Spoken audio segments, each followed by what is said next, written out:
तो चलो बच्चों, आज की क्लास स्टार्ट करते हैं। आज की क्लास में हम क्लास 9 के chapter number 2 cell the building block of life के कंप्लीट एनसीईआरटी को लाइन बाय लाइन डिस्कस करेंगे। साथ ही देखेंगे कि क्या क्या ऐसी चीजें हैं जो हमारे एग्जाम पॉइंट ऑफ व्यू से इम्पोर्टेंट है, कैसे क्वेश्चंस आ सकते हैं इस न्यू एनसीईआरटी से। और हम कोशिश करेंगे कि हम पूरे चैप्टर को कवर करें और आपके हर डाउट्स को भी क्लियर करने की कोशिश करेंगे। तो लेट्स बिगिन। चैप्टर के बिगनिंग में आप देखोगे कि ओरिजिन ऑफ लाइफ के बारे में डिस्कस किया गया है। इसमें बताया गया है कि लाइफ ओरिजिनेट कहाँ से हुआ है। तो ज्यादातर लोग कहते हैं कि लाइफ का ओरिजिनेशन वाटर से हुआ है, और नॉर्मल अगर वाटर दिमाग में आता है तो आप क्या सोचते हो कि जरूर लाइफ ओरिजिनेट कहाँ हुआ होगा, ओशियन में। ठीक है, लेकिन रिसर्चर्स ने ये पाया कि ये ओशियन में ना, बल्कि एक स्मॉल वाटर पूल में हुआ है, जहां हमेशा इन्वायरमेंट में चेंजेस होते रहते हैं। ठीक है, तो एक हॉट स्प्रिंग का एग्जांपल जो आपकी एनसीईआरटी आपको बता रही है बच्चा, जो इंडिया में प्रेजेंट है, that is Punga valley in Ladakh. Ladakh में एक पुंगा वैली नाम का हॉट स्प्रिंग है, जिसका टेम्परेचर बहुत ही हाई होता है। Even in cold climate also इसका टेम्परेचर क्या होता है, बहुत ही हाई होता है बच्चा। ठीक है, तो ऐसे ऐसे वाटर पूल्स जहां टेम्परेचर या फिर जो इन्वायरमेंट का चेंजेस है वो हमेशा चेंज होता रहे, ऐसी जगह पे माना जा रहा है कि हमारे लाइफ का क्या हो गया होगा, ओरिजिनेशन हुआ होगा। Is it clear? ठीक है, अब ये आपको पता है कि आप लोगों ने बैक्टीरिया के बारे में पढ़ रखा है, राइट ना? तो आप लोगों ने पढ़ा होगा कि बैक्टीरिया बहुत ही हार्श कंडीशन में भी रह सकते हैं। हार्श मतलब क्या होता है बच्चा? बहुत एक्सट्रीम गर्म, एक्सट्रीम ठंडा, राइट ना? Those are the very harsh condition. ठीक है, तो ऐसे ऑर्गेनिजम्स जो कि हॉट स्प्रिंग में रहते हैं और इन्हें हीट लविंग बैक्टीरिया कहा जाता है, इसे हम किस नाम से जानते हैं? थर्मोफाइल्स के नाम से जानते हैं। क्या कहेंगे बच्चा? थर्मोफाइल्स। और बैक्टीरिया एक कैसा ऑर्गेनिज्म है? तो यूनिसेलुलर। यूनिसेलुलर मींस एक सेल से बना है। यूनि मींस वन, तो एक सेल से मिलकर बना है। तो ये किसका एग्जांपल है? यूनिसेलुलर का। हीट लविंग बैक्टीरिया को हम क्या कहते हैं? थर्मोफाइल्स। थर्मोफाइल्स दो वर्ड से मिलकर बना है, thermo plus files. Thermo means हो गया टेम्परेचर, और फाइल्स का मतलब आप कहीं भी ये वर्ड देखोगे, फिलिक, फाइल, ये वर्ड आप सुनोगे, इसका लिटरल मीनिंग ही होता है बच्चा लविंग। इसका लिटरल मीनिंग क्या होता है? लविंग। Is it clear? तो thermo means temperature, loving you are getting. तो इस तरीके से आप क्या करोगे, चीजों को कोरिलेट करके कंप्लीट करोगे। ठीक है, नेक्स्ट हमारे एनसीईआरटी कंटिन्यू करते हुए बताया है कि लखनऊ में Birbal Sahni institute of palaeo science नाम का एक इंस्टीट्यूट है बच्चा, जहां पे साइंटिस्ट ने डिस्कवर किया कैल्शियम कार्बोनेट का लेयर। क्या डिस्कवर किया? कैल्शियम कार्बोनेट का लेयर का फॉर्मेशन हो रहा है कहां पे? हॉट स्प्रिंग में। ठीक है, तो उन्होंने कहा कि ये जो ऑर्गेनिक मॉलिक्यूल है, इनके ऊपर ये जो लेयर फॉर्मेशन हो रहा है कैल्शियम कार्बोनेट का, ये एक प्रोटेक्टिव लेयर का काम कर रहा है। ठीक है, और साथ ही साथ क्योंकि ये एक बाउंड्री प्रोवाइड कर रहा है बच्चा, बैरियर प्रोवाइड कर रहा है सेल के कंपोनेंट्स को, तो इस तरह से हम सेल को क्या कर पाए हैं? डिफाइन कर पाए हैं। क्या मेरी बात समझ में आई कि ये एक सेल है, सेल के बाउंड्री को डिफाइन कर दिए, तब हम इसको नेम दे दिए कि ये क्या है? ये एक सेल है। Is it clear? चलिए आगे कंटिन्यू करते हैं। आपने जूनियर क्लासेस क्लास 8 में पढ़ा था यूनिसेलुलर और मल्टीसेलुलर ऑर्गेनिज्म के बारे में। यूनि मीन्स एक, मल्टी मीन्स मेनी।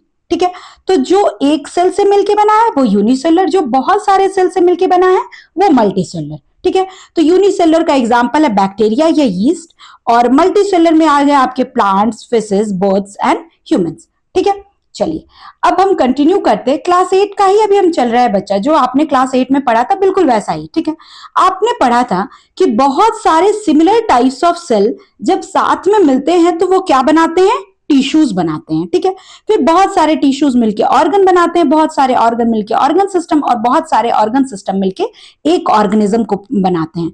आपने level of organisation in an organism पढ़ा था बच्चा, जिसमें आपने पढ़ा था कि सिमिलर टाइप्स ऑफ सेल मिलके टिश्यूज बनाए, similar types of function and structural वाले टिश्यूज मिलके एक ऑर्गन बनाए, और वही सेम फंक्शन को कंट्रोल करने के लिए या फिर परफॉर्म करने के लिए एक ऑर्गन सिस्टम बनता है, और बहुत सारे ऑर्गन सिस्टम से एक बॉडी तैयार होता है, राइट ना। आपने इसके बारे में क्लास 8 में पढ़ा है। Same thing is given over here, you can go through this paragraph and you will find this entirely same material given over here. Is it clear? चलिए अब आगे कंटिन्यू करते हैं। नेक्स्ट है हमारा कि अब हमने देखा कि हम सेल को स्टडी कैसे करेंगे। यहाँ एक चार्ट दिया हुआ है बच्चा, जिसमें आपको बताया हुआ है कि किस तरीके से आप अनएडेड आईज, मतलब खुली आंखों से आप कैसी चीजों को देख सकते हो। ठीक है, कौन से ऐसे स्ट्रक्चर्स है जिन्हें आप खुली आंखों से देख सकते हो। अब देयर आर, आप पढ़ोगे आगे, लाइट माइक्रोस्कोप और इलेक्ट्रॉन माइक्रोस्कोप। लाइट माइक्रोस्कोप में आप कंपैरेटिवली लार्जर ऑर्गेनिज्म को देख सकते हो। Is it clear? लेकिन और इलेक्ट्रॉन माइक्रोस्कोप में बिल्कुल छोटी चीजें। तो अगर आपके एग्जाम में क्वेश्चन आए कि सबसे छोटी से छोटी चीज आप किससे देख सकते हो, तो you will be answering electron microscope. ठीक है, फिर उससे थोड़ी बड़ी चीजों को आप लाइट माइक्रोस्कोप से, और फिर उससे बड़ी चीजें होंगी तो खुली आंखों से भी देख सकते हो, आपको माइक्रोस्कोप की जरूरत नहीं पड़ेगी। Please go through these examples, these are very important examples. I mean they may ask कि वायरसेस को आप किस टाइप के माइक्रोस्कोप से देखोगे, तो you will be answering electron microscope. Is it clear? चलिए let's continue. How to study a cell. अगर आपको एक सेल की स्टडी करनी हो तो आप कैसे करोगे बच्चा? तो आपको पता है कि आप जो नियरेस्ट पॉइंट, आपने पढ़ा होगा जूनियर क्लासेस में कि नियरेस्ट पॉइंट आपका क्या होता है बच्चे, 25 सेंटीमीटर होता है। Is it clear? ठीक है, आपको एक एक्टिविटी परफॉर्म करने को दिया है जिसमें कहा है कि आप 2 डॉट ड्रॉ कीजिए और फिर उसको डॉट्स को क्लोजर लाइए, इतनी क्लोजर लाइए कि जहां तक आप देख सको। तो आप जब करोगे बच्चा, तो आप एक ऐसा पॉइंट आएगा जब आप सेपरेट नहीं कर पाओगे, और वो होगा 0.1 मिलीमीटर का। ठीक है, जिसे तुम्हारा आंख क्या कर सकता है, ऑब्जर्व कर सकता है, इतना तक देख सकता है। कितना? और इसे ही हम कहते हैं लिमिट ऑफ रिजोल्यूशन। आपका ह्यूमन आई कितना डिफरेंस तक देख सकता है? 0.1 तक। एक टाइम ऐसा होता है बच्चा कि जब आप पॉइंट के ऊपर पॉइंट एकदम रख दियो, still there is some difference, right ना, स्टिल, लेकिन आपका आईज उसको क्लियरली ऑब्जर्व नहीं कर सकता है। आपका आईज कहां तक ऑब्जर्व कर पाएगा? 0.1 mm का जब डिस्टेंस होगा, तो इस डिस्टेंस को वो ऑब्जर्व कर लेगा, और इसे ही हम क्या कहते हैं, लिमिट ऑफ रिजोल्यूशन कहते हैं। Is it clear? चलिए अब हम पढ़ेंगे माइक्रोस्कोप के बारे में। आपने बचपन में मैग्नीफाइंग ग्लास का यूज किया था ना, जो इस तरह से ज्योमेट्री बॉक्स में आता था, है ना। तो उसमें आपने देखा होगा बच्चे, आप सभी को पता भी होगा कुछ बच्चों को, कि उसमें जो लेंस लगे होते हैं वो कौन से लेंस होते हैं बच्चा? कन्वेक्स लेंस होते हैं, राइट ना। ये जो आपका माइक्रोस्कोप है, ये किससे बना है? ये भी कन्वेक्स लेंस और साथ ही साथ कॉम्बिनेशन ऑफ लेंसेज से मिलकर बना है, जिसमें आप देखोगे कि एक होता है ऑब्जेक्टिव लेंस और दूसरा होता है eyepiece. We will be discussing this in detail later on. ठीक है, अभी हम आगे पढ़ेंगे इसके बारे में और डिटेल में। आप बस ऐसे दिमाग में रखो कि एक होता है बच्चा ऑब्जेक्टिव लेंस और दूसरा है आईपीस। ठीक है, साथ ही साथ कन्वेक्स लेंस। ये सभी चीजें क्या करती हैं? मैग्निफिकेशन में हेल्प करती हैं। मैग्निफिकेशन मींस चीजों को जूम करना। Is it clear? Magnifying means zoom करना। ठीक है, चलिए अब आगे कंटिन्यू करते हैं। नेक्स्ट आपका जो नेक्स्ट पैराग्राफ है उसमें क्या दिया हुआ है कि डिस्कवरी ऑफ सेल के बारे में आप पढ़ोगे कि सेल की डिस्कवरी किसने और कैसे की। तो आपने जूनियर क्लासेस में इसके बारे में भी पढ़ रखा है। रॉबर्ट हुक नाम के साइंटिस्ट थे जिन्होंने 1665 में अपने से डेवलप किया हुआ सेल्फ डिजाइन, मतलब ऐसा नहीं कि किसी और ने जो डिजाइन किया हुआ माइक्रोस्कोप था उसमें उन्होंने ऑब्जर्व किया। उन्होंने क्या किया कि पहले खुद से एक माइक्रोस्कोप डिजाइन किया और फिर उसका मैग्निफिकेशन कितना था? Around 200 to 300x magnification. ठीक है, इतना जूम कर सकते थे। आप फोन वगैरह में देखे होंगे कि आप जब मैग्नीफाई करते हो तो वहां आता है 2x 4x 8x, राइट, आता है ना। तो वैसे ही इनका मैग्निफिकेशन कितना था? 200 या 300 तक का। ठीक है, उन्होंने जो ऑब्जर्व किया वो क्या किया? एक स्लाइस ऑफ कॉर्क, कॉर्क समझते हैं ना, ट्री के बार्क से जो कॉर्क निकलता है उसे उन्होंने यूज किया और उन्होंने पाया कि ये कैसा है, एक स्मॉल रूम टाइप का है, बॉक्स लाइक कंपार्टमेंट है, जिसका उन्होंने नाम दिया, सेल का नाम दे दिया। ठीक है, तो आपके स्कूल में जो आप लैब्स वगैरह होंगे बच्चे, जहां आप जाते हो, तो वहां आप पाओगे कि वहां लाइट माइक्रोस्कोप का यूज करते हैं। किसका? अगर आपसे ये भी क्वेश्चन पूछा जा सकता है बच्चा, दिस इज ऑल्सो इंपॉर्टेंट, आप इसे भी नोट डाउन कर लो कि आपके स्कूल लैबोरेटरीज में जो माइक्रोस्कोप है वो कौन से माइक्रोस्कोप है, तो you will be answering light microscope. Is it clear? यहां देखिए एक माइक्रोस्कोप है।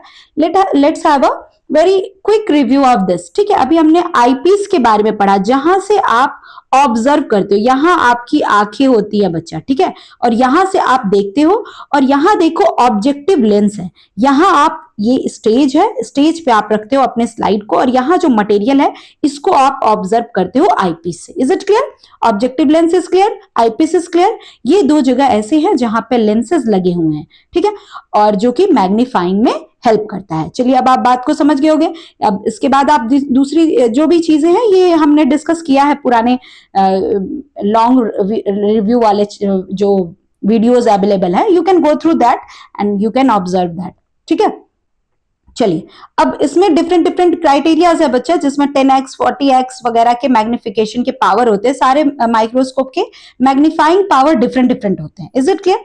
चलिए, अब इसके बाद आपको एक एक्टिविटी दे रखा है जिसमें आपको सेल के साइज को मेजर करना है बच्चा, एस्टिमेट करना है। ठीक है, तो इसके लिए आपको क्या कहा गया कि ये जो स्टेज है, ठीक है, यहां आपको एक सर्कुलर स्ट्रक्चर दिखेगा बच्चा, ठीक है, जिसे हम कहेंगे कि ये जो सर्कुलर फील्ड ऑफ व्यू है, ठीक है, जो आपके आईपीस से दिखता है, इसे आप क्या करोगे कि एक मिलीमीटर के स्केल से इसके जो, ये मान लो ये आपका व्यू है जो आप आईपीस से देखते हो, ठीक है, तो इसको आप मेजर कर लो कि ये कितने मिलीमीटर का है। ठीक है, मान लो आपने नोट डाउन कर लिया कि ये 5 मिलीमीटर का है, ठीक है, उससे आप मल्टीप्लाई कर दो 1000 से, और जिससे तुम्हारा वैल्यू अब किस में आ जाएगा? माइक्रोमीटर। तुमने पढ़ा होगा कि सेल को हम जब भी साइज वगैरह लिखते थे तो वो किस में लिखते थे? माइक्रोमीटर में लिखते थे। इज इट क्लियर ना? आप माइक्रोमीटर में लिखते थे। चलो, अब क्या करेंगे, अब आप उस रूलर को हटा लीजिए, वो जो स्केल था उसको हटा लीजिए, और उसकी जगह पे आप ध्यान दोगे बच्चा कि ये सभी जैसे आपने जूनियर क्लासेस में पढ़ा कि अनियन पील का जो सेल है बच्चा वो रेगुलर शेप का होता है, राइट ना? ये इरेगुलर शेप्स के लिए नहीं है, ये रेगुलर शेप्स वाले स्ट्रक्चर के लिए। ठीक है, तो हमने क्या यूज किया है? अनियन पील का यूज किया है। ध्यान दोगे इस बात को, ठीक है, कि हमने क्या यूज किया? अनियन पील को। हमने कोई और सेल क्यों नहीं यूज किया? क्योंकि उनके सेल्स के साइज क्या है? इरेगुलर है, राइट ना? और साथ ही साथ ये टाइटली पैक्ड भी है एक एरिया में, और मान लो कोई और स्ट्रक्चर देखते हो तो वो लूजली पैक्ड है। तो इसलिए हमें बहुत सारी चीजों को ध्यान में रखना है, इसीलिए हमने क्या यूज किया है? अनियन पील का यूज किया है। इसके बाद हम क्या करेंगे बच्चा कि स्लाइड को सेट करेंगे। अब उस पर्टिकुलर फील्ड में जितने भी आपके सेल्स आएंगे बच्चा, उन्हें हमें क्या करना है? काउंट करना है। Count the number of cells जो उस रीजन में प्रेजेंट है, उन सभी सेल्स को हमने क्या किया? काउंट किया। सभी सेल्स को ना काउंट करेंगे बच्चा, जो उस डायमीटर पे आएंगे। डायमीटर मतलब समझते हैं ना? सेल आपने पढ़ा होगा जूनियर क्लासेस में, ये सर्कल का ये क्या है? डायमीटर। इस एक डायमीटर पे जितने नंबर ऑफ सेल्स विजिबल है, आपको सिर्फ और सिर्फ उन्हीं सेल्स को काउंट करना है। Is it clear? आपने सबसे पहले डायमीटर से इसका लेंथ देखा, अब डायमीटर पे आए जितने भी सेल्स है उनको काउंट किया। ठीक है, अब आप आओगे बच्चा किस पे? अब आप साइज को एस्टिमेट करोगे। किस तरह से करोगे बच्चा?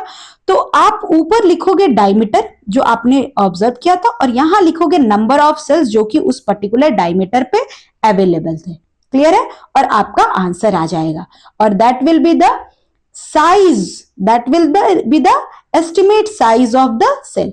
ठीक है, अगर आपने, अब देखो, अब एक इंपॉर्टेंट बात बता रहा है आपको, आपने जो साइज देखा बच्चा वो कितना गुना बड़ा था, मतलब आपके मैग्निफिकेशन से कितना बड़ा था। तो अब आपको चेक करना होगा अपने मैग्नीफाइंग ग्लास के पावर का। ठीक है, तो आपने क्या क्या देखा है बच्चा? आपने देखा कि आपने दो टाइप के लेंसेज यूज किए, आईपीस और ऑब्जेक्टिव लेंस। ठीक है, अगर मान लो कि इन टोटल एक दोनों का, मान लो आईपीस का भी 10x था और ऑब्जेक्टिव लेंस का भी कितना था? 10x। तो इन टोटल कितना हो गया? 100x, राइट ना? तो आप क्या कहोगे कि आपने 100 गुना बड़ा स्ट्रक्चर ऑब्जर्व किया। आपने कितना बड़ा स्ट्रक्चर ऑब्जर्व किया? 100 गुना बड़ा स्ट्रक्चर। मेरी बात क्लियर हुई ना आपको? मैंने कहा कि आपने जो भी साइज एस्टिमेट किया वो आपने कितना बड़ा इमेज देखा था। तो ये आपको पता चलेगा कि आपके आईपीस का मैग्निफिकेशन पावर कितना था और आपके ऑब्जेक्टिव लेंस का मैग्निफिकेशन पावर कितना था। आपने दोनों को मल्टीप्लाई किया और आपको पता चल गया कि आपने कितना गुना बड़ा स्ट्रक्चर देखा है। अब हम देखेंगे बच्चा कि एक माइक्रोस्कोप में क्या क्या फीचर्स होते हैं। मतलब कि अगर आपको एक माइक्रोस्कोप को इंप्रूव करना है या फिर आप देख रहे होगे कि डे बाय डे माइक्रोस्कोप में कितने इंप्रूवमेंट हुए हैं, तो क्या क्या फीचर्स थे बच्चा। सबसे पहला है रिजोल्यूशन। रिजोल्यूशन क्या होता है बच्चा कि आप किसी चीज को कितना क्लियर देख सकते हो। उसके बाद दूसरा है बच्चा कॉन्ट्रास्ट। आप अपने फोन में भी करते हो ना कि आपने कोई पिक्चर क्लिक किया, अगर उसका ब्राइटनेस कम है ज्यादा है, आपने कॉन्ट्रास्ट बढ़ाया तो आप देखोगे कि कलर भी बहुत इनहांस होते हैं, है ना। आप कॉन्ट्रास्ट कम करते हो तो कलर क्या हो जाता है, ब्राइटन हो जाते हैं, राइट ना। तो इस कॉन्ट्रास्ट का काम क्या है कि ये difference in brightness between various parts of object निकालेगा। और तीसरा है बच्चा आपका मैग्निफिकेशन, ठीक है, कि आपने कितना गुना बड़ा स्ट्रक्चर देखा है। ठीक है, ये देखो, ये है कोलोकैसिया लीफ। कोलोकैसिया समझते हो, आपने देखा होगा आपके घर में भी अरवी देखे हो, इस टाइप का उसका लीफ होता है बच्चा, राइट ना। आपने बहुत बच्चों ने देखा होगा अरवी के पत्ते, है ना। तो ये अरवी के पत्ते हैं बच्चा, ठीक है। आप कोलोकैसिया अरवी, I guess I don't know what you call it as, मेरे यहाँ इसे अरवी ही कहा जाता है। Maybe in your language there is something else, ठीक है। तो ये अरवी के पत्ते हैं बच्चा, जिसमें आपको स्टोमेटा दिखाया हुआ है। ध्यान से देख रहे हो, ये जो एक एक स्ट्रक्चर आपने देखा था ना, या आपने जूनियर क्लासेस में पढ़ा है ना इसके बारे में, इसका काम क्या है, एक्सचेंज ऑफ गैसेस, ठीक है। तो कोलोकैसिया लीफ के स्टोमेटा को दिखाया हुआ है, ठीक है। स्ट्रक्चर ऑफ अ लीफ, एक लीफ के स्ट्रक्चर को, सॉरी सेल के स्ट्रक्चर को हम अब डिस्कस करेंगे, ठीक है। तो आपने जूनियर क्लासेस में जैसा पढ़ा था बिल्कुल सेम वैसा ही हम थोड़ा और डिटेल में पढ़ेंगे, ओके। चलिए, तो हर एक ऑर्गेनिज्म किससे बना है बच्चे, सभी को पता है ना। हर एक ऑर्गेनिज्म किससे बना है, सेल से बना है। और हर एक ऑर्गेनिज्म के पास अगर सेल है तो उसके पास सेल मेम्ब्रेन होगा ही होगा। इस बात को एकदम नोट डाउन कर लो, ये सेल का यूनिवर्सल फीचर है। मतलब अगर सेल है तो सेल वॉल होगा ही होगा। इज इट क्लियर बच्चे, क्या कहना चाह रही हूं, ये यूनिवर्सल फीचर है। मतलब कुछ हो ना हो, सेल वॉल, सेल मेम्ब्रेन होगा ही होगा। Is it clear. चलिए, अब हम सेल मेम्ब्रेन के बारे में कुछ पॉइंट्स डिस्कस करते हैं। तो सबसे पहले ये एक थिन बाउंड्री है बच्चा, ठीक है। और ये क्या करता है, प्रोटेक्ट करता है सेल के अंदर जो कंटेंट्स है उसको प्रोटेक्ट करता है। साथ ही साथ ये क्या करता है, एक सेल को डिफाइन करता है, ठीक है। अगर आपका जो शरीर है उसको डिफाइन करने वाला कौन है, स्केलेटन, जो एक फ्रेमवर्क देता है, राइट ना। तो ये भी क्या करता है, एक सेल को फ्रेमवर्क, मतलब एक फ्रेमवर्क नहीं बोलेंगे, बाउंड्री प्रोवाइड कर रहा है। तो हम क्या कहेंगे कि ये क्या कर रहा है, डिफाइन कर रहा है एक सेल को, और इसे हम प्लाज्मा मेम्ब्रेन भी कहते हैं। इसके बाद हम नेक्स्ट पॉइंट देखेंगे, ये बहुत इंपॉर्टेंट पॉइंट है बच्चा, कि ये क्या है, सेमी परमिएबल या सेलेक्टिवली परमिएबल इन नेचर है। सेलेक्टिव मतलब क्या होता है बच्चे, सेलेक्ट करना कि क्या सही है, क्या गलत है ना। तो ये क्या करता है, सेलेक्टिवली परमिएबल का मतलब क्या हुआ कि it allows some substance to pass through it while blocking others. मतलब कि ये कंट्रोल करेगा एंट्री और exit of substances inside and outside of the cell. क्या सेल के अंदर आएगा, क्या सेल के बाहर जाएगा, ये कौन कंट्रोल करेगा, सेल वॉल कंट्रोल करेगा। क्लियर है।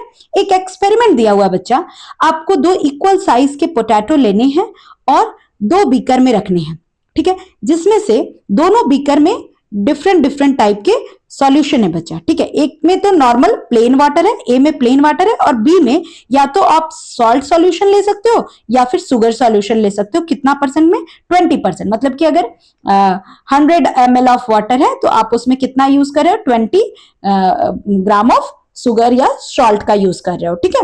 तो चलो, अब इसको हम कुछ देर के लिए, कितनी देर के लिए रखेंगे, फॉर फ्यू आवर्स। देखिए यहां लिखा है फॉर एन आवर, मतलब 1 घंटे के लिए आप रख दीजिए। उसके बाद स्लाइस को बाहर निकालिए।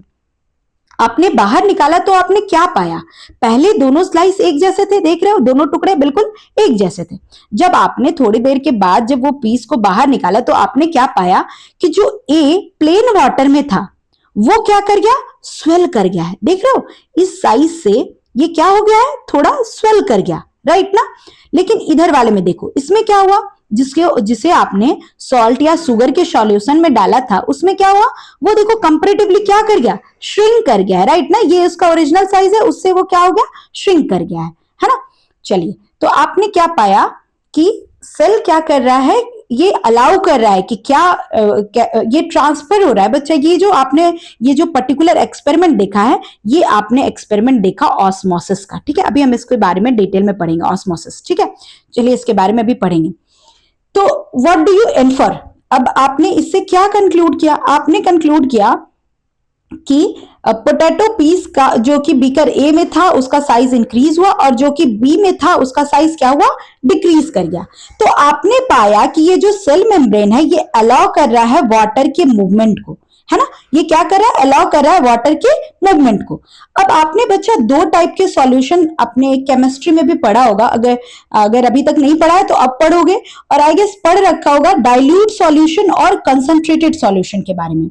डाइल्यूट सॉल्यूशन क्या है, जब पानी का मतलब पानी का क्वांटिटी जो है वो ज्यादा हो, more water and less solute, मतलब कि अगर मान लो तुमने दो सॉल्यूशन बनाया है, ठीक है।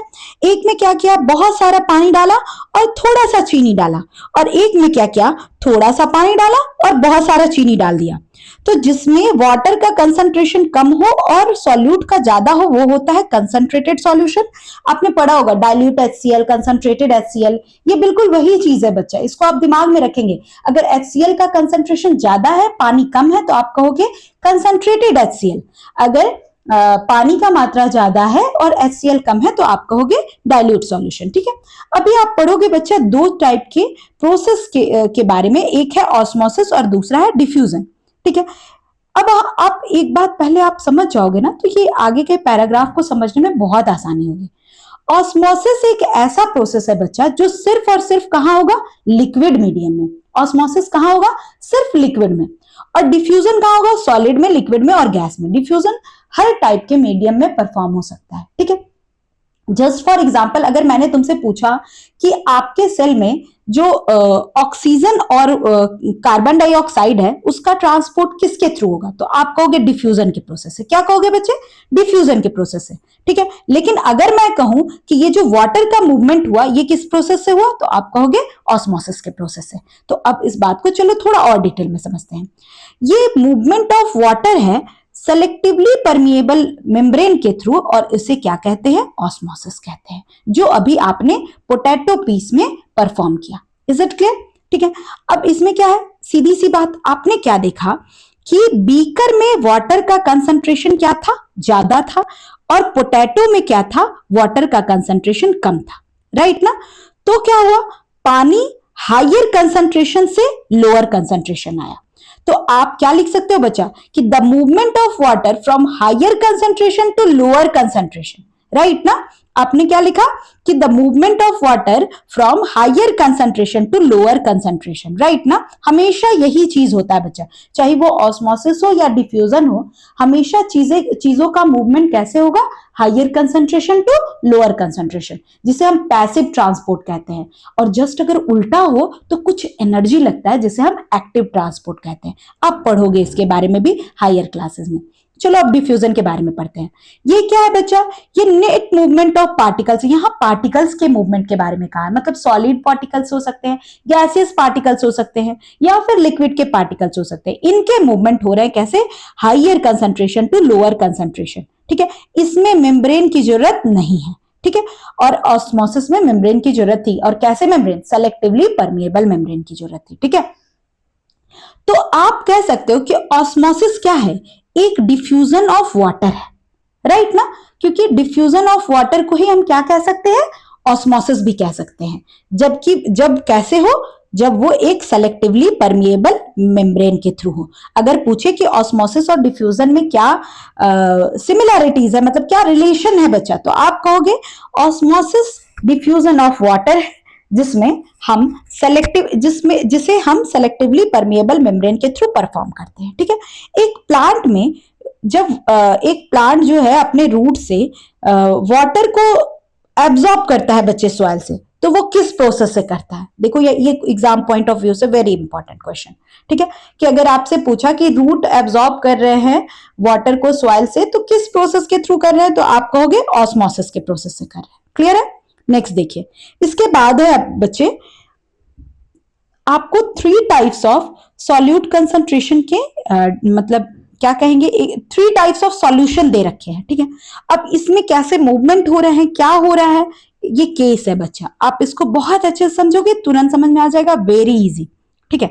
सबसे पहला क्या दिया हुआ है, ध्यान से समझेंगे कि आपको एक तो ये वर्ड पहले समझ जाओ, आइसोटोनिक, हाइपोटोनिक और हाइपरटोनिक। हाइपर से स्टार्ट करते हैं तो आप चीजों को अच्छे से समझ जाओगे। टॉनिक में समझते हो ना, टॉनिक जो बेसिकली टॉनिक का मतलब ही क्या हो गया, लिक्विड। टॉनिक का मतलब लिक्विड, मतलब ये जब भी ये चीजें होंगी किसमें होंगी, लिक्विड में होंगी। क्लियर है? दूसरा समझो, हाइपर मीन्स ज्यादा, हाइपो मीन्स कम और आइसो मीन्स बराबर। क्लियर है? कंसेप्ट आपको क्लियर है बच्चे?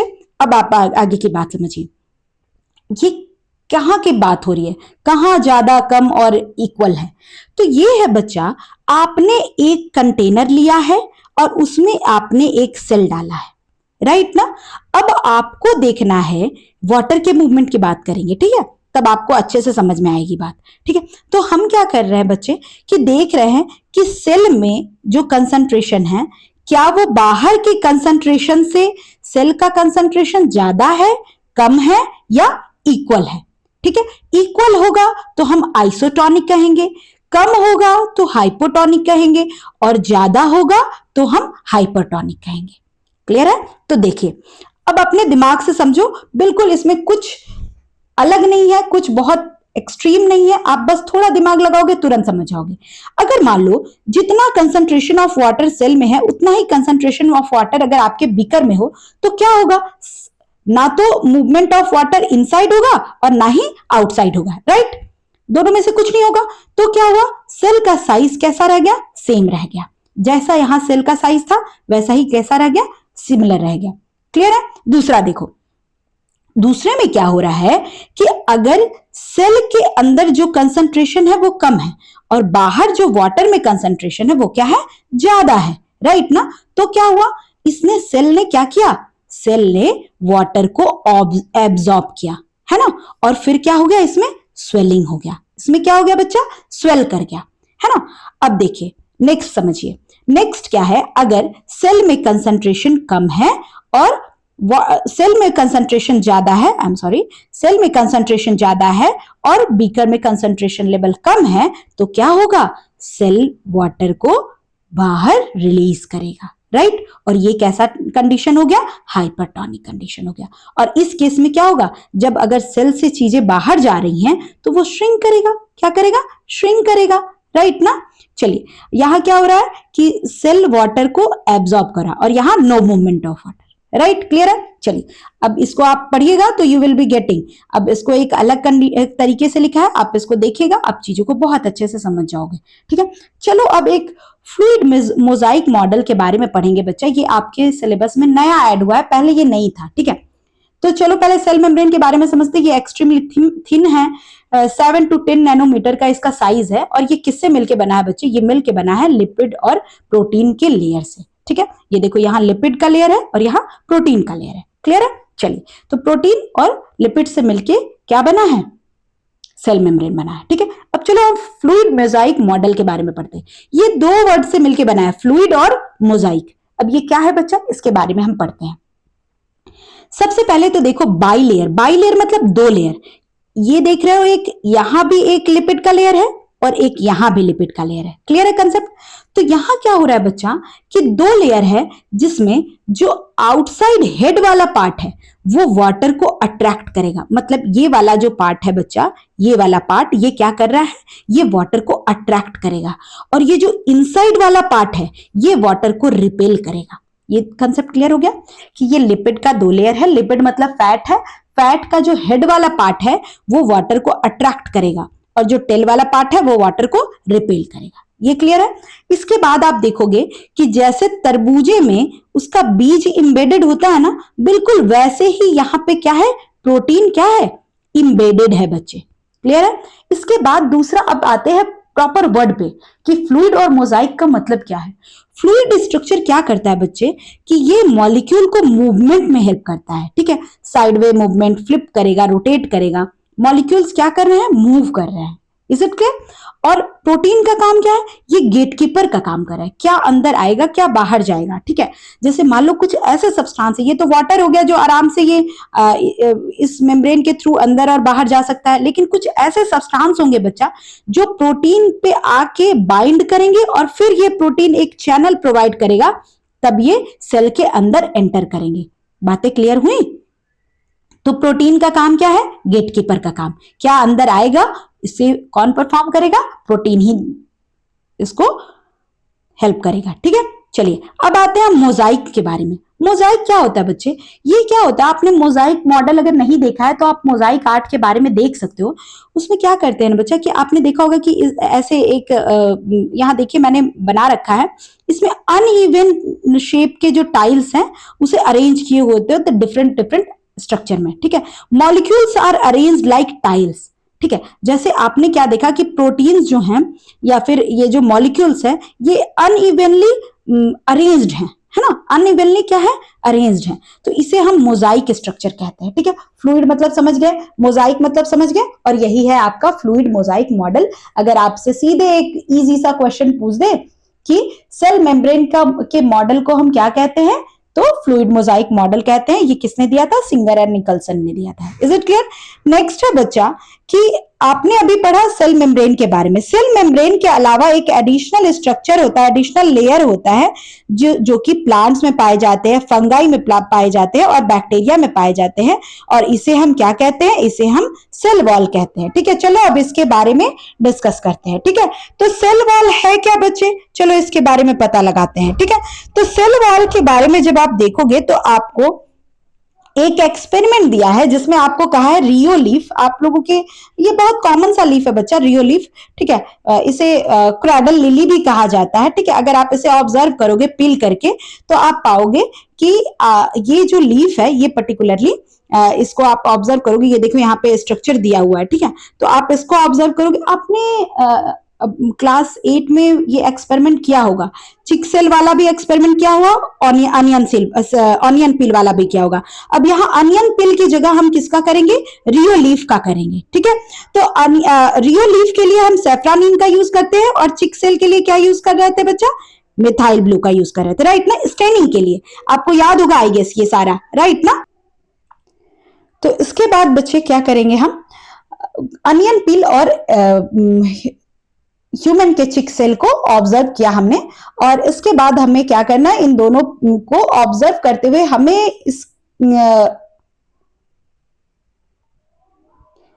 इसे सॉल्यूशन में पुट करना है, राइट। तो हम क्या करेंगे कि 20% ऑफ शुगर या सॉल्ट के सॉल्यूशन में इसे कुछ देर के लिए डाल देंगे और फिर से ऑब्जर्व करेंगे। तो जब हम इसे हाफ एन आवर के बाद फिर से ऑब्जर्व करेंगे बच्चे, तो हम क्या पाएंगे कि जो प्लांट का सेल है वो अपने सेम, मतलब उसके जो बाउंड्रीज है बच्चा वो अभी भी सेम ही है, और उसके इनर कंटेंट जो है वो क्या कर गए हैं, श्रिंक कर गए हैं। जैसे मान लो ये तुम्हारा प्लांट का सेल है, तो ये सेल का जो आउटर बाउंड्री है वो अपने पोजीशन पे है, लेकिन जो इनर कंटेंट है वो क्या कर गया है, श्रिंक कर गया है, ठीक है। लेकिन चिक सेल में अगर देखोगे तो तुम क्या देखोगे, ऐसा कुछ नहीं हुआ है, वो पूरा सेल ही क्या हो गया है, श्रंक कर गया है। Is it clear? पूरा सेल ही क्या कर गया, श्रंक कर गया है ना। बात समझे ना क्या कहना चाह रही हूं। चलिए अब इस एक्टिविटी के बाद है आपको पढ़ना है सेल वॉल के बारे में। आपने पढ़ा कि सेल वॉल एक एडिशनल लेयर है, ठीक है। और आपने क्या देखा अभी जस्ट इस एक्सपेरिमेंट के थ्रू कि प्लांट के पास सेल वॉल है, जिसकी वजह से इसका शेप जो है वो रिजिड रह जाता है, और एनिमल्स के पास नहीं है, इसीलिए इनका शेप क्या हो जाता है, फ्लेक्सिबल होता है, ठीक है। चलिए अब ये क्या है बच्चा, परमिएबल इन नेचर। परमिएबल मतलब क्या अंदर आ रहा है क्या बाहर जा रहा है, इन्हें कोई लेना देना नहीं है। Is it clear? जैसे सेल मेम्ब्रेन में क्या था कि सेलेक्टिवली परमिएबल थे, क्या जा रहा है क्या अंदर आ रहा है ये सब उसे जज करना था, यहाँ कुछ नहीं। Permeable means everything can go inside or came outside, they don't have any problem with that, ठीक है। चलिए अब आगे देखें, तो ये क्या है, ये क्या करते हैं बच्चे कि प्लांट्स खुद मूव नहीं कर सकते हैं, ठीक है, तो उन्हें कैसा स्ट्रक्चर चाहिए, एक रिजिड सा स्ट्रक्चर चाहिए, ठीक है, ताकि वो इन्वायरमेंट में जो स्ट्रेस होते हैं, जैसे हवा चल रही है जोर से, बारिश हो रही है, तो ऐसा ना हो कि जो भी शेप है, जैसे लीव्स के शेप है, फ्लावर के शेप है, ये एक रिजिड शेप में है ना बच्चा, इतने आंधी तूफान आने के बावजूद भी लीफ अपने स्ट्रक्चर में ही रह जाता है, प्लांट अपने स्ट्रक्चर को कन्फाइन किए हुए रह जाता है ना। इसके पीछे का रीजन क्या है, इसके पीछे का रीजन यही है बच्चा कि उसमें क्या है, सेल वॉल प्रेजेंट है, राइट ना। तो सेल वॉल क्या कर रहा है, ये शेप को मेंटेन करने में हेल्प कर रहा है, साथ ही साथ एक अपराइट पोजीशन बनाए हुए हैं। अपराइट मतलब समझते हो, जो प्लांट ऐसे खड़ा है ये किसकी वजह से है, ये सेल वॉल की वजह से है। तो आपने यहां दो फंक्शन भी देख लिए, परमिएबल इन नेचर है, हमने डिस्कस कर लिया, इसका मतलब क्या हुआ, अब प्लांट जो एब्जॉर्ब करता है अपने रूट से वाटर को, सॉइल से, या फिर न्यूट्रिशन को एब्जॉर्ब करता है, वो इजिली क्यों कर पाता है, क्योंकि सेल वॉल परमिएबिलिटी देता है, ठीक है, कि आप इजिली क्या करो, एब्जॉर्ब कर लो वाटर को और न्यूट्रिशन को सॉइल से, ठीक है। अब आपने वो जो रियो लीफ वाला एक्सपेरिमेंट किया, वहां क्या पाया कि प्लांट सेल जो है वो श्रिंक नहीं किए अपने साइज को, क्यों, क्योंकि उनके पास रिजिड सेल वॉल था जो उनके शेप को मेंटेन करने में हेल्प किया, ठीक है। और साथ ही साथ जो जिनके पास सेल वॉल नहीं होंगे, तो आपने क्या देखा कि सेल मेम्ब्रेन जो है वो क्या कर गया, श्रिंक कर गया, ठीक है, इनर कंटेंट के साथ। Is it clear.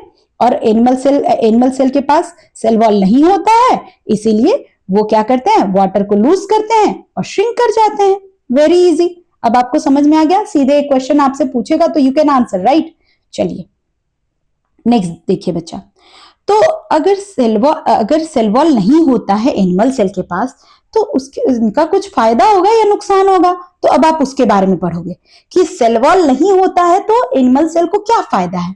तो ये इजीली अपना शेप चेंज कर सकते हैं, जो इनको मूवमेंट में हेल्प करता है, साथ ही साथ डिफरेंट फंक्शनिंग में हेल्प करता है, ठीक है। ये इनके लिए एक क्या हो गया, बेनिफिट हो गया, फ्लेक्सिबिलिटी प्रोवाइड करता है, राइट ना। चलिए अब आपसे पूछा जाएगा कि ये जो प्लांट के सेल है बच्चे, ये किससे बने हैं, तो आप कहोगे सेलुलोज से। तो आप जो अपने डाइट में खाते हो ना सेलुलोज, ये क्या प्रोवाइड करते हैं बच्चे, ये आपको रफेज का काम करते हैं। आपने पढ़ा होगा रफेज डाइजेशन में कैसे हेल्प करता है, प्रॉपर डाइजेशन ऑफ न्यूट्रिशन के में हेल्प करता है कौन, रफेज। आपको ये कोई न्यूट्रिशन प्रोवाइड नहीं करता है, लेकिन ये प्रॉपर डाइजेशन में क्या करता है, हेल्प करता है, ठीक है। और आपने देखा कि ये तो प्लांट सेल का हो गया कि प्लांट सेल में ये क्या प्रोवाइड कर रहा है, रिजिडिटी प्रोवाइड कर रहा है, शेप मेंटेन कर रहा है। अगर आपसे कोई पूछे कि फंगाई और बैक्टीरिया में इसका क्या रोल है, तो आप कहोगे ये प्रोटेक्शन प्रोवाइड कर रहा है, साथ ही साथ स्ट्रक्चरल सपोर्ट प्रोवाइड कर रहा है। क्लियर है बच्चे। अब यहाँ कुछ क्वेश्चंस है, गो through these questions, I will be discussing all these questions in next video, okay. अब हम पढ़ेंगे बच्चा, इससे पहले आपने पढ़ा था सेल ऑर्गेनेल्स के बारे में, यहां हम पढ़ेंगे सेल इंटीरियर, जिसमें कहा गया है कि ये एक कोऑर्डिनेट वर्किंग सिस्टम है, ठीक है, सभी मिलके एक साथ काम करते हैं, ठीक है। तो सेल के इंटीरियर में तुमने सेल मेम्ब्रेन या फिर प्लाज्मा मेम्ब्रेन के बारे में पढ़ लिया।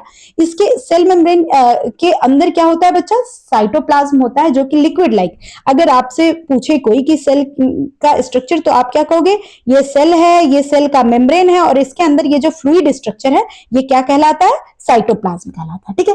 इस साइटोप्लाज्म के अंदर बच्चा बहुत सारे सेवरल सब सेलुलर कंपोनेंट्स हैं, ठीक है, जिसे हम ऑर्गेनेल्स कहते हैं, जिसके बारे में आपने क्लास 8 में पढ़ा, वैक्यूल्स पढ़ा होगा, राइबोसोम्स पढ़ा होगा, इंडोप्लाज्मिक रेटिकुलम पढ़ा होगा, माइटोकॉन्ड्रिया, प्लास्टिड्स, ये सब क्या है बच्चे, ये सब सेल के ऑर्गेनेल्स हैं, ठीक है।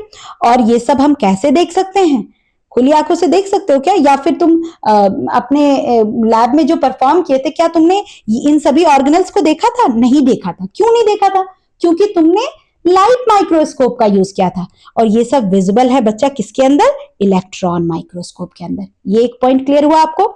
चलिए अब इसके बारे में देखते हैं, यहाँ कुछ सेल्स के स्ट्रक्चर दिए हुए हैं। ये है बैक्टीरिया का सेल, ये है प्लांट का सेल, ये है एक एनिमल का सेल, राइट। तो आप इसमें क्या क्या देख रहे हो बच्चा, कि बैक्टीरिया के सेल में चीजें क्लियर नहीं है। आई मीन ये देख रहे हो न्यूक्लियस कैसे, बस न्यूक्लियस लाइक सब्सटेंस प्रेजेंट है, पर न्यूक्लियस नहीं है ना। और यहाँ देखो डिफाइंड है कि यही न्यूक्लियस है, यही न्यूक्लियस है, यहाँ डिफाइंड नहीं है ना।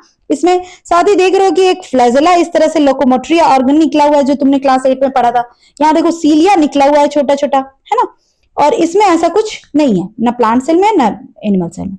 यहाँ देखो एक एडिशनल लेयर है सेल वॉल का, यहाँ भी देखो एक एडिशनल लेयर है सेल वॉल का, लेकिन एनिमल सेल में वो एडिशनल लेयर नहीं है। ठीक है, इस तरह से तुम आपस में कंपेयर कर लो चीजों को कि क्या इसमें है क्या नहीं है। ठीक है, अब इसमें न्यूक्लियस है बच्चे, ध्यान देना, इसमें क्या है न्यूक्लियस, और इसमें न्यूक्लियस की जगह पे क्या है न्यूक्लियोइड। सीधे आपसे एक क्वेश्चन यहां बन रहा है बच्चे, आपसे पूछेगा टेल मी वन डिफरेंस, कोई एक डिफरेंस बता दो बैक्टीरिया और स्ट्रक्चरल पॉइंट ऑफ व्यू से। ठीक है, सेल के स्ट्रक्चरल पॉइंट ऑफ व्यू से बैक्टीरिया और प्लांट सेल या फिर एनिमल सेल के बीच का एक डिफरेंस बता दो।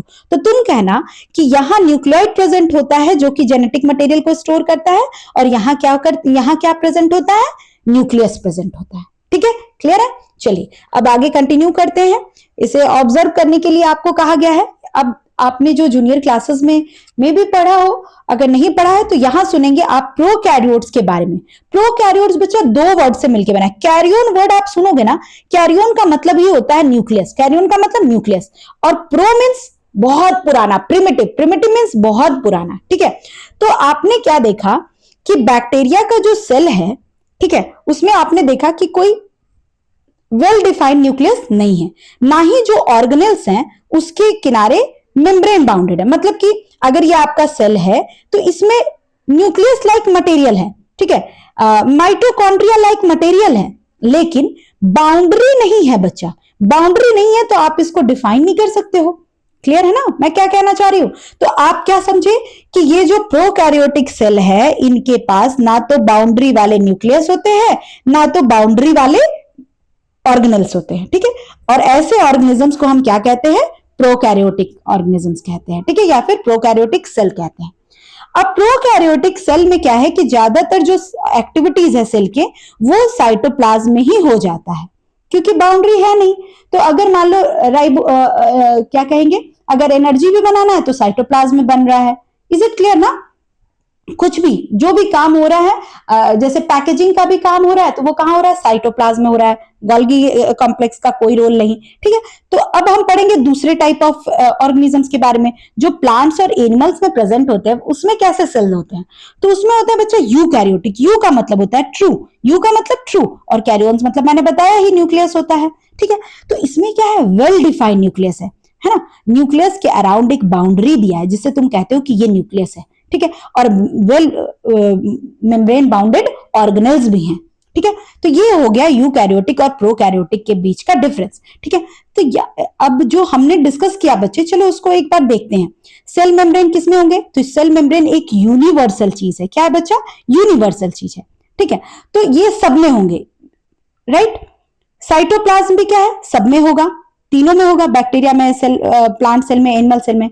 सेल वॉल किस में होगा बच्चा, तो बैक्टीरिया में होगा, प्लांट सेल में होगा, और आपने क्या पढ़ा, फंगाई में होगा, राइट ना, पढ़ा ना आपने। तीन चीजों के बारे में तीन एग्जांपल पढ़े। अब आपसे पूछ रहा है वेल डिफाइंड न्यूक्लियस किस में होगा, तो वेल डिफाइंड प्लांट में पढ़ा, एनिमल्स में पढ़ा, राइट। और प्रिमिटिव न्यूक्लियोइड वाले न्यूक्लियस किस में होंगे, तो वो होगा बच्चे किसमें, बैक्टीरियल सेल में। मेम्ब्रेन बाउंडेड ऑर्गेनल्स किस में होंगे, प्लांट सेल और एनिमल सेल में। इसमें तो मेम्ब्रेन बाउंडेड होता ही नहीं है, राइट ना। चलिए यहां कंपैरिजन दिया है, primitive nucleus present, absent. Diameter कितना है, 1 to 10 माइक्रोमीटर, ये 10 to 100 माइक्रोमीटर। ठीक है, नंबर ऑफ सेल्स कैसे होते हैं, ये जनरली यूनिसेलर होता है, ये जनरली मल्टीसेलर और यूनिसेलर दोनों होता है। ध्यान देंगे बच्चा, यहाँ एक क्वेश्चन बनेगा असर्शन रीजनिंग का कि यूकैरियोट्स आर यूनिसेलर, फॉल्स लिख के मत आ जाना। ठीक है, होते हैं, है ना, यूनिसेलर भी होते हैं। कौन, यूकैरियोट्स। सिर्फ प्लांट्स और एनिमल्स को दिमाग में ना रखेंगे, आप रखेंगे और भी चीजों को। ठीक है, चलिए, और इसके बाद क्या है, इसके बाद नेक्स्ट है आपका मेम्ब्रेन बाउंड, इसमें नहीं होगा, इसमें होगा। फिर इसमें मेम्ब्रेन बाउंड न्यूक्लियस नहीं होगा, इसमें होगा। ठीक है, तो ये आप देख लोगे बच्चे। ठीक है, यहाँ देखो एक कुछ एक्स्ट्रा चीजें दी हुई हैं किसके बारे में, वायरस, वायरॉइड्स और प्रायोन्स के बारे में। ये बहुत आपने देखा, इलेक्ट्रॉन माइक्रोस्कोप से हम इसे देख रहे थे, है ना। लाइट माइक्रोस्कोप से आप नहीं देख सकते, मतलब कि इसका साइज बहुत ही छोटा है, ये बहुत ही छोटे होते हैं। ठीक है, इसे आप लाइट माइक्रोस्कोप से to be seen under light microscope also, पर आपने देखा कि ये इलेक्ट्रॉन माइक्रोस्कोप के रेंज में आ रहे थे, ये कंपेरेटिवली बहुत छोटे थे। अब इन तीनों में डिफरेंस क्या है बच्चा? तो वायरस जो है ये जेनेटिक मटेरियल है कोटेड विथ प्रोटीन कोट। इसमें क्या होगा? ये जेनेटिक मटेरियल किससे कोटेड होंगे? प्रोटीन से, ठीक है।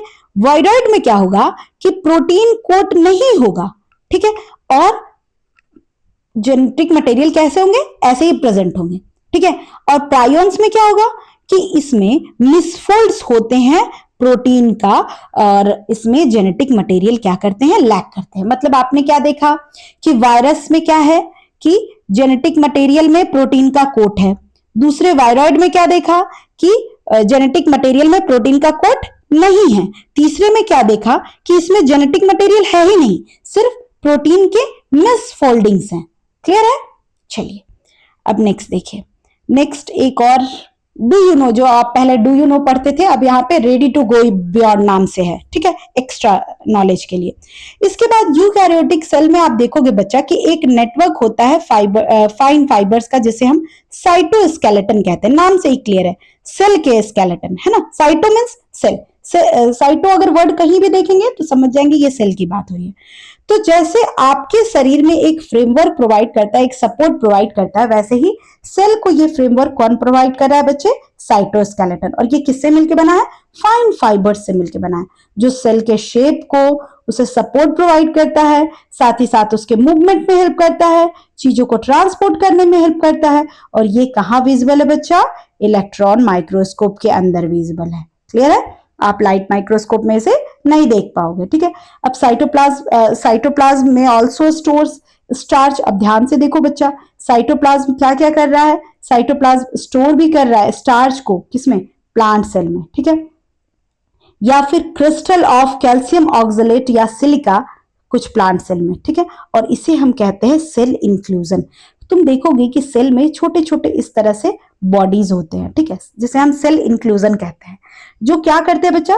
कभी कभी स्टार्च स्टोर करते हैं, या फिर सिलिका या कैल्शियम ऑक्सलेट के क्रिस्टल्स स्टोर करते हैं, और इसे हम क्या कहते हैं? सेल इंक्लूजन्स कहते हैं। क्लियर है? चलिए अब नेक्स्ट है बच्चा कि why do eukaryotic cells need these organelles. Eukaryotic cells को इन ऑर्गेनेल्स की जरूरत क्यों है? ये जो इतने ऑर्गेनेल्स तुमने पढ़े, तुमने देखा कि प्रोकैरियोट्स में मेम्ब्रेन बाउंडेड ऑर्गेनेल्स नहीं है। जो भी चीजें परफॉर्म हो रही है वो उनके साइटोप्लाज्म में, चाहे वो डाइजेशन हो, रेस्पिरेशन हो, सब साइटोप्लाज्म में। लेकिन यूकैरियोटिक सेल में क्या पढ़ा है कि डिफरेंट डिफरेंट ऑर्गेनेल्स हैं, वो डिफरेंट डिफरेंट फंक्शंस प्रोवाइड करते हैं। तो ये क्यों जरूरत है? क्योंकि ताकि वो वेरियस लाइफ प्रोसेसेस को परफॉर्म कर सके और इंडिपेंडेंटली, है ना, एक ही समय पे ये डिफरेंट डिफरेंट प्रोसेसेस को परफॉर्म कर सके। इसके लिए क्या है बच्चा? यूकैरियोटिक सेल के पास डिफरेंट ऑर्गेनेल्स है, ठीक है। ये क्या है? बिल्डिंग न्यू मटेरियल्स, जैसे कि नए चीजों को बनाना, वेस्ट प्रोडक्ट को रिमूव करना, एनर्जी प्रोवाइड करना, ये सब एक ही साथ हो रहा है। कहाँ? सेल ऑर्गेनेल्स के थ्रू, यूकैरियोटिक सेल में, ठीक है।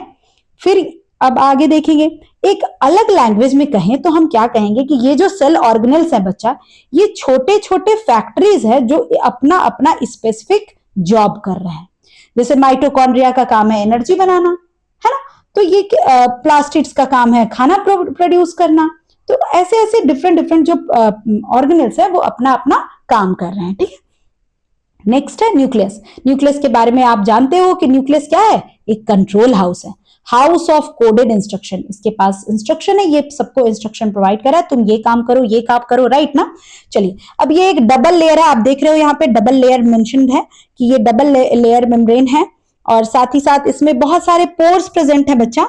ये पोर्स का काम क्या है कि ये चीजें जो कि न्यूक्लियस से साइटोप्लाज्म में क्या बाहर जाएंगी वो उसको अलाउ करता है, ठीक है। Allow the transfer of materials between nucleus and cytoplasm, ठीक है। इसके बीच में देखो बच्चा एक डेंस स्ट्रक्चर है, डेंस मतलब घना, ठीक है, dense round body of nucleus, जिसे हम क्या कहते हैं? न्यूक्लियोलस कहते हैं, ठीक है। इसके बाद क्या है? इसका काम क्या है? ये देखो, ये जो न्यूक्लियोलस है, ये जो डेंस पार्ट है, इसका काम क्या है? तो ये करेगा बच्चा सिंथेसिस ऑफ राइबोसोमल सब यूनिट्स, ठीक है। ये राइबोसोमल सब यूनिट्स को बनाएगा। अब सब यूनिट्स क्या है बच्चा? राइबोसोम्स तुमने पढ़ा होगा कि ये टाइनी ग्रेन्यूल्स है जो इस तरह से दिखते हैं, लेकिन इसके दो सब यूनिट्स होते हैं, एक स्मॉलर सब यूनिट होता है और एक लार्जर सब यूनिट होता है। Is it clear? ये दोनों सब यूनिट्स जब साइटोप्लाज्म ये बनेंगे कहाँ? न्यूक्लियोलस में। ये यहाँ स्मॉलर वाला भी बन गया, लार्जर भी बन गया, फिर ये कहाँ आ जाएगा बच्चा? इन पोर्स के थ्रू आ जाएगा साइटोप्लाज्म में। ठीक है, अब इस साइटोप्लाज्म में क्या होगा कि वन लार्जर सब यूनिट एंड वन स्मॉलर सब unit assemble to form a ribosome. ये दोनों मिलके क्या बना देंगे? राइबोसोम बना देंगे। क्लियर है कंसेप्ट आपको? आगे कंटिन्यू करते हैं। न्यूक्लियस के अंदर क्या होता है बच्चे? ये देखो, ये डीएनए दिख रहा है, क्रोमोसोम होते हैं। न्यूक्लियस के अंदर क्या होगा? क्रोमोसोम होते हैं। ठीक है, तो आप ऐसे समझोगे ना तो अच्छे से समझ में आएगा कि न्यूक्लियस जब डिवाइड नहीं हो रहा होता है, ठीक है, जब न्यूक्लियस डिवाइड नहीं हो रहा होता है, नॉन डिवाइडिंग सेल में क्या होता है? क्रोमैटिन प्रेजेंट होते हैं, जो कैसा होगा बच्चा? थ्रेड लाइक स्ट्रक्चर, इस तरह से ना इंटैंगल्ड थ्रेड लाइक स्ट्रक्चर होंगे। ठीक है, जिसे हम क्रोमैटिन कहते हैं। देखो, visual as entangle mass of thread like structure. ठीक है, जब सेल डिवाइड होने को हो, जब सेल डिवाइड होने के हो, तो ये जो क्रोमैटिन है बच्चा, वो किस में बदल जाता है? वो क्रोमोसोम में बदल जाता है। ये देखो, ये क्रोमोसोम का स्ट्रक्चर यहां बताया हुआ है। ठीक है, तो क्रोमोसोम क्या है बच्चा? तो ये एक रॉड शेप का स्ट्रक्चर है, जो कि कब विजिबल है बच्चा? जब सेल अबाउट टू डिवाइड करने को। ठीक है, अब ये कंटेंट क्या कर रहा है? तो ये इनहेरिट करता है, मतलब कि कैरेक्टर्स को। जैसे कि आपने देखा होगा, आपने पढ़ा होगा कि आपने सुना भी होगा कि आप जो चीजें अपने पेरेंट्स से इनहेरिट करते हो, जेनेटिक वर्ड सुना होगा बेसिकली, है ना, कि आप तुम्हारे जीन में ये है। क्या ये जेनेटिक है? जैसे कुछ मान लो बच्चे बड़े हैं, तो तुम आपस में डिस्कस करते होगे अपने फ्रेंड्स के साथ, यार ये तुम्हारे तो जेनेटिक है, तुम्हारे तो घर में सब बड़े हैं, इसीलिए तुम भी बड़े हो। तो ये कैरेक्टर्स ट्रांसफर किसके थ्रू हो रहे हैं? ये ट्रांसफर हो रहा है बच्चा क्रोमोसोम्स के थ्रू, राइट ना? तो inheritance of characters from parents to next generation. ठीक है, और ये किस फॉर्म में होता है बच्चा? डीएनए के फॉर्म में। आप सभी जानते होंगे डीएनए के बारे में। अब आप पढ़ो कि डीएनए का फुल फॉर्म क्या है? Deoxyribonucleic acid. ठीक है, ये है डीएनए का फुल फॉर्म। अब कोई आपसे पूछे कि ये जो क्रोमोसोम है कि किससे मिलके बना है, तो तुम कहोगे डीएनए से और कुछ स्पेसिफिक प्रोटीन से मिलके बना है। ठीक है, अब आप जो वर्ड यूज करते हो पर्टिकुलरली जेनेटिक जीन या फिर जेनेटिक इंफॉर्मेशन वगैरह ये सब यूज करते हो ना, तो ये जो जीन वर्ड है, इसका मीनिंग क्या है? इसका डेफिनेशन क्या है? तो आप कहोगे the functional segment of DNA. ऐसे सेगमेंट जो कि फंक्शनल हैं डीएनए के, उन्हें हम क्या कहते हैं? उन्हें हम जीन्स कहते हैं। क्लियर है कंसेप्ट आपका? अब यहाँ पे threads of curiosity, extra knowledge. ठीक है, तो आपके जो रेड ब्लड सेल है बच्चा, जो मैच्योर रेड ब्लड सेल्स है, इसमें क्या होता है? इसमें न्यूक्लियस नहीं होते हैं, इसे ई न्यूक्लिएट कहा जाता है। क्या कहा जाता है? ई न्यूक्लिएट कहा जाता है। ऐसा क्यों होता है? अगर आपसे कोई पूछे कि ये रेड ब्लड सेल में ये न्यूक्लियस क्यों नहीं होता है, तो ये बच्चा इसलिए नहीं होता है ताकि ये ज्यादा से ज्यादा स्पेस दे सके हेमोग्लोबिन को। और क्या करेगा हेमोग्लोबिन? हेमोग्लोबिन का काम है ट्रांसफर करना। किस चीज का? ऑक्सीजन का ट्रांसफर करना। ठीक है, तो आपका ये मान लो रेड ब्लड सेल है, एक तो ये खुद ही साइज में छोटा, इसमें अगर मान लो इतना एरिया अगर न्यूक्लियस ले लिया तो इसके पास स्पेस कम बचेगा। तो इसलिए ये क्या करता है? ये क्या करता है बच्चा कि पूरे सेल को स्पेस प्रोवाइड करता है कि इसके जो हेमोग्लोबिन है वो क्या करे? ऑक्सीजन से बाइंड हो और ज्यादा से ज्यादा ऑक्सीजन का ट्रांसपोर्ट हो सके। ठीक है, और अब अगर न्यूक्लियस नहीं है तो कुछ ना कुछ डिमेरिट भी होगा। तो इसका डिमेरिट क्या है? तो अगर उसके पास न्यूक्लियस नहीं होता है बच्चा, तो वो अपने आप को ना तो रिपेयर कर पाता है और ना ही डिवाइड कर पाता है। तो इसका लाइफ स्पैन क्या होता है? बहुत ही कम होता है। ठीक है, ये सिर्फ और सिर्फ 120 डेज के लिए ही सर्वाइव कर पाते हैं। ठीक है, क्लियर? कुछ ऐसे सेल्स के बारे में बताना है बच्चा कि जिसके पास न्यूक्लियस नहीं है। ये आपका होमवर्क होगा, you just comment it down. ठीक है, आप कमेंट सेक्शन में कमेंट करेंगे कुछ ऐसे सेल्स के बारे में जिसके पास न्यूक्लियस नहीं होते हैं। ठीक है, चलिए अब प्रोकैरियोट्स के बारे में आपने पढ़ा था कि जो प्रोकैरियोटिक सेल्स हैं उनके पास वेल डिफाइंड न्यूक्लियस नहीं होता, उसकी जगह पे क्या होता है? न्यूक्लियोइड होता है। और यही न्यूक्लियोइड क्या करता है? जेनेटिक इंफॉर्मेशन को कंटेन करता है। तो इसमें ये जो डीएनए वगैरह है वो किस फॉर्म में होंगे? तो आपने देखा कि उसमें तो ऐसे डीएनए ऐसे बना हुआ था ना, इसमें क्या है?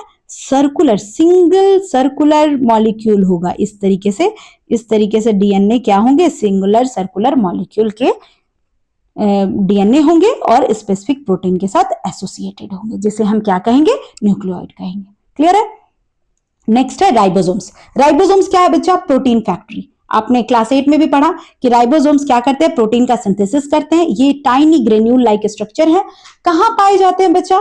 तो सेल के साइटोप्लाज्म में भी पाए जाएंगे और साथ ही साथ एंडोप्लाज्मिक रेटिकुलम में भी पाए जाएंगे, दोनों जगह। ठीक है, आपके साइटोप्लाज्म में भी और साथ ही साथ एंडोप्लाज्मिक रेटिकुलम में भी पाए जाएंगे। नेक्स्ट है बच्चा एंडोप्लाज्मिक रेटिकुलम, जिसे हम ईआर या फिर मैन्युफैक्चरिंग फैक्ट्री कहते हैं। तो मैन्युफैक्चर मतलब सिंथेसिस, मैन्युफैक्चर में सिंथेसिस। तो ये देखो बच्चा, ये बना किससे है? तो ध्यान दोगे, यहां एक लाइन लिखा है कि ये outer membrane of nuclear envelope से बना है। मतलब कि ये न्यूक्लियस है, ये जो यहां बना है ना, ये क्या है? ये न्यूक्लियस है। न्यूक्लियस का ये जो आउटर मेम्ब्रेन है, वहीं से देखो ये क्या निकला हुआ है? ईआर निकला हुआ है, एंडोप्लाज्मिक रेटिकुलम निकला है। क्लियर है ना कंसेप्ट? और ये कैसा है स्ट्रक्चर? बाई स्ट्रक्चर ये कैसा है? स्प्रेड लाइक अ नेटवर्क, और नेटवर्क की तरह ये फैला हुआ है। कहां? साइटोप्लाज्म में। ठीक है, तो नेटवर्क लाइक स्ट्रक्चर है। किससे बना है? तो न्यूक्लियस के आउटर मेम्ब्रेन से मिलकर बना है। ठीक है, अब इसमें आप पढ़ोगे कि ये दो टाइप का होता है, लेकिन उससे पहले ये समझ लो कि ये क्या कर रहा है बच्चा? सिंथेसिस कर रहा है मटेरियल्स का। किस टाइप के मटेरियल्स का? तो सिंथेसिस और ट्रांसपोर्ट दोनों, प्रोटीन का, फैट का और कुछ हार्मोन्स का। ठीक है, तो अब आप देखो कि यहां क्या है? दो टाइप के ईआर के बारे में बताया है। एक है रफ एंडोप्लाज्मिक रेटिकुलम और एक है स्मूथ एंडोप्लाज्मिक रेटिकुलम। रफ ये क्यों हुआ बच्चा? ये देखो dot dot dot dot dot dot दिख रहा है। ये डॉट डॉट है क्या? ये है बच्चा राइबोसोम्स। ये क्या है? Ribosomes. Ribosomes attach to its surface, और जिससे इसका स्ट्रक्चर कैसा हो जाता है? रफ हो जाता है। अब राइबोसोम्स है तो राइबोसोम्स का काम आपने पढ़ा है कि ये क्या करता है? प्रोटीन का सिंथेसिस कर रहा है, साथ ही साथ प्रोटीन को सिक्रीट भी करेगा। कहां करेगा? तो ग्लैंड, जो ग्लैंडुलर सेल्स है, ठीक है, जैसे पेनक्रियाटिक ग्लैंड वगैरह, ये सब क्या करते हैं? सिक्रीशन का काम करते हैं ना। ग्लैंड्स का बेसिक फंक्शन क्या है बच्चा? सिंथेसाइज करना और सिक्रीट करना। तो ये सब काम कर रहे हैं। तो ये क्या है? ये आरईआर हो गया, स्मूथ एंडोप्लाज्मिक। इसमें राइबोसोम्स नहीं है तो इसका सरफेस कैसा दिख रहा है? स्मूथ दिख रहा है। तो ये क्या कर रहा है? ये लिपिड्स और हार्मोन्स का स्टोरेज कर रहा है, सिंथेसिस और स्टोरेज कर रहा है। अब आएंगे बच्चा हम गोल्गी एपेरेटस में। ये क्या कर रहा है? पैकेजिंग और शिपिंग। तो शिपिंग क्या है बच्चा? जब आप फ्लिपकार्ट पे ऑर्डर करते हो तो कुछ टाइम लेता है, राइट ना, शिपिंग होने में। शिपिंग मतलब कि पैकेजिंग हो जाने के बाद अब उसको ट्रांसपोर्ट करना, अब वो डिस्पैच हो जाना, है ना। तो अब हम इसके बारे में पढ़ेंगे। तो गोल्गी कॉम्प्लेक्स को कहा जाता है बच्चा, या फिर गोल्गी एपेरेटस फंक्शनली लिंक्ड होते हैं ईआर से। कैसे? चलो पहले इसको देख लेते हैं, फिर हम आगे पढ़ेंगे। ये जो सिंथेसाइज किया मटेरियल्स को, वो ट्रांसपोर्ट हो रहे हैं बच्चा। यहां देखो एक एरो बना है, वो ट्रांसपोर्ट कहां हो रहा है? गोल्गी एपेरेटस के पास। ये मॉडिफाई करेगा, शॉर्ट करेगा, किसको कहां भेजना है, किधर रखना है। साथ ही साथ क्या कर रहा है? पैकेजिंग कर रहा है ना, प्रोसेसिंग कर रहा है, और फिर उसके बाद ये क्या कर रहा है? ऐसे वेसिकल्स बना रहा है। आप पढ़ोगे लाइसोसोम्स के बारे में, ये भी कहां से बनता है? गोल्गी एपेरेटस से, है ना। ये वेसिकल्स बना रहा है। फिर ये जो देखो यहां पे बताया है कि pathway of protein processing and secretion, ये पाथवे बना है। ये रफ एंडोप्लाज्मिक मेम्ब्रेन ने क्या किया कि प्रोटीन सिंथेसाइज किया, उसका पैकेजिंग कहां हुआ? गोल्गी एपेरेटस में हुआ। फिर वो कहां आ गया? प्लाज्मा मेम्ब्रेन के थ्रू बाहर निकल गया। ठीक है, तो ये पाथवे बनाया हुआ है। चलिए अब गोल्गी एपेरेटस के बारे में थोड़ा और पढ़ते हैं। ये कैसा स्ट्रक्चर है बच्चा? सीढ़ियों की तरह, स्टैक लाइक, है ना, स्टैक लाइक स्ट्रक्चर है। तो stack of flattened and sac like structure. Sac मतलब थैले जैसा, है ना, ताकि वो स्टोर करेगा तब तो पैकेजिंग करेगा, है ना। तो इसकी वजह से, और इसे हम पोस्ट ऑफिस भी कहते हैं, क्योंकि हम पोस्ट ऑफिस में क्या करते हैं? चीजों को जमा करते हैं, और फिर वो पोस्ट ऑफिस क्या करता है? जहां हमने बताया है वहां वो उसे ट्रांसपोर्ट करते हैं। ठीक है, तो इसे हम post office of the cell भी कहते हैं। ये इंपॉर्टेंट क्वेश्चन है, इंपॉर्टेंट पॉइंट है, इसे आप नोट डाउन करोगे अच्छे से। जितना भी मैंने येलो मार्क किया है बच्चा, ये आपके नोट्स पॉइंट ऑफ व्यू से वेरी इंपॉर्टेंट है। और इसके अलावा आप चाहो तो हैंड रिटन नोट्स भी अवेलेबल है। You can go through the description of the link, there you will find the hand written notes of this particular chapter. ठीक है, चलिए आगे कंटिन्यू करते हैं। नेक्स्ट है बच्चा, तो इसका काम क्या है? ये मॉडिफाई कर रहा है, सॉर्ट कर रहा है, साथ ही साथ पैकेजिंग का काम कर रहा है। किसके? प्रोटीन जो सिंथेसिस हुआ था, लिपिड जो सिंथेसिस हुआ था, कहां हुआ था बच्चे? माइटोकॉन्ड्रिया में हुआ था, राइट ना। तो ये क्या कर रहा है? इन सभी चीजों का को पैकेजिंग में हेल्प कर रहा है। फिर उसके बाद क्या करेगा, वेसिकल्स में कन्वर्ट करेगा और फिर उन वेसिकल्स का ट्रांसपोर्ट होगा, सिक्रीशन होगा और लाइसोसोम का फॉर्मेशन होगा। सीधे क्वेश्चन आएगा लाइसोसोम का फॉर्मेशन कहाँ होगा, तो तुम क्या आंसर करोगे, गोल्गी कॉम्प्लेक्स। ठीक है, यहाँ पे गोल्गी एपेरेटस का को जो सबसे पहले ऑब्जर्व किए थे उनका नाम था कैमिलो गोल्गी और इन्होंने 1898 में इसे ऑब्जर्व किया था। ये एक इटालियन साइंटिस्ट थे। कहाँ ऑब्जर्व किया था, नर्व सेल में ऑब्जर्व किया था। किसके नर्व सेल का यूज किया था, तो आउल के बान के। ठीक है, और इसके बाद इन्होंने एक स्टेनिंग टेक्निक का यूज किया। ठीक है, उन्होंने पाया कि एक थ्रेड लाइक नेटवर्क है। ठीक है, और ये थ्रेड लाइक नेटवर्क को जब बहुत ही क्लियरली अपने माइक्रोस्कोप से, जो कि बहुत अच्छा रेजोल्यूशन का नहीं था, स्टिल उन्होंने पाया कि उसका एग्जिस्टेंस है। जब इलेक्ट्रॉन माइक्रोस्कोप से ऑब्जर्व किया गया बहुत साल बाद, तो पाया गया कि ये बहुत ही क्लियरली सीन है और उन्होंने जो बताया कि इसका क्या क्या फंक्शन है वो सब क्या है, रियली एग्जिस्ट करता है। तो इन्हीं के नाम पे बच्चा इसका नाम क्या हो गया, गोल्गी एपेरेटस हो गया। चलिए अब हम पढ़ेंगे लाइसोसोम्स के बारे में। Lysosomes a clean up centre, मतलब कि ये साफ सफाई का काम कर रहा है, नाम से ही क्लियर है। जो भी वेस्ट मटेरियल या डैमेज्ड वर्न आउट ऑर्गेनेल्स हैं बच्चा, कुछ एक्टिविटीज करते हुए जो डैमेज हो गए हैं, वैसे जो चीजें हैं उसे क्या करता है, सेल डाइजेस्ट कर जाता है। ठीक है, डाइजेस्टिव एंजाइम सिक्रीट करते हैं ये, मतलब इनके पास खुद भी होता है डाइजेस्टिव एंजाइम्स और ये क्या करते हैं, उसे डाइजेस्ट करने में हेल्प करते हैं। ये एक सिंगल मेम्ब्रेन बाउंड स्ट्रक्चर है और इसके जो कि कैसे एंजाइम से फिल्ड है, और ये कैसे एंजाइम्स है, डाइजेस्टिव एंजाइम्स है।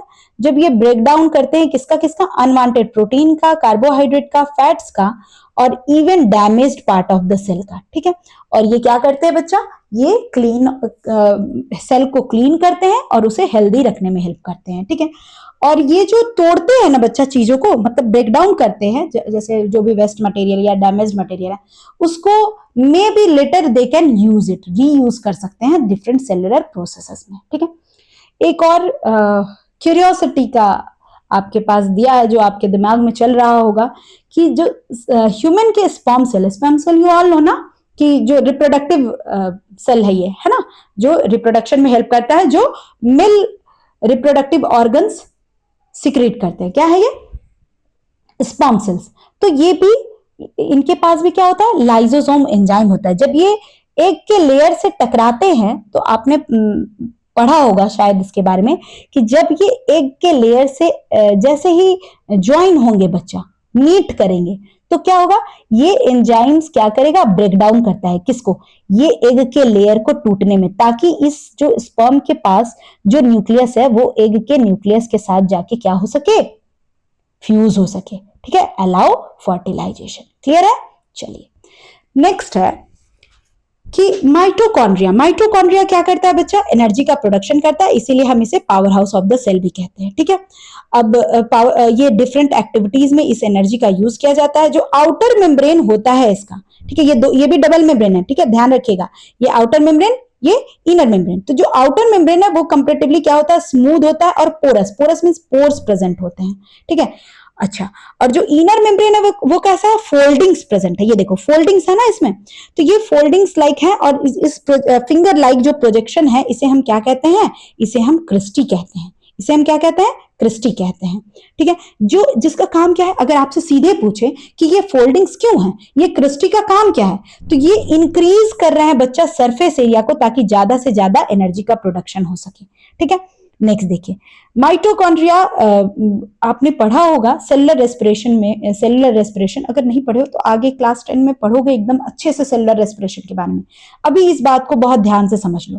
ठीक है, कि सेलुलर रेस्पिरेशन स्टार्ट तो होता है साइटोप्लाज्म में, लेकिन माइटोकॉन्ड्रिया में क्या होगा कि ग्लूकोज और अदर मॉलिक्यूल्स का प्रॉपर ब्रेकडाउन होगा, और फिर क्या होगा, उससे जो एनर्जी प्रोड्यूस होगी, ये किस प्रोसेस के थ्रू होगा, सेलुलर रेस्पिरेशन के प्रोसेस के थ्रू। ठीक है, रेस्पिरेशन एक ऐसा प्रोसेस है बच्चा जिसमें एनर्जी प्रोड्यूस होगा ही होगा। ठीक है, अगर आपसे कोई इन जनरल पूछे कि एक सेल में जो सेलुलर रेस्पिरेशन है वो कहां होता है, तो आप कहोगे माइटोकॉन्ड्रिया में। इसका काम क्या है, तो ग्लूकोज को तोड़ के एनर्जी बनाना। क्लियर है कंसेप्ट। चलिए एक लाइन में क्लियर है।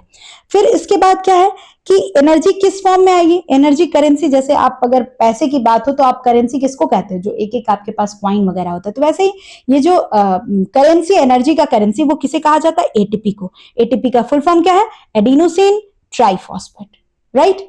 ये आपने पढ़ा है क्लास 8 में भी स्टिल।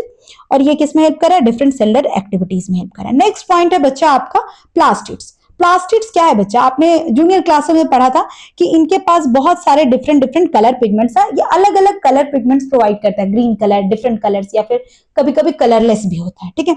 अब हम यहाँ क्या पढ़ रहे हैं कि ये है food synthesis in plant cell कर रहा है, ठीक है। ये एक सेंटर है जहां फूड का सिंथेसिस होता है, ठीक है। तो अगर आपने जो पढ़ा था फोटोसिंथेसिस, उसमें क्या हो रहा था बच्चा, in presence of sunlight chlorophyll क्या होता था, in presence of sunlight and chlorophyll खाना बनता था, राइट ना।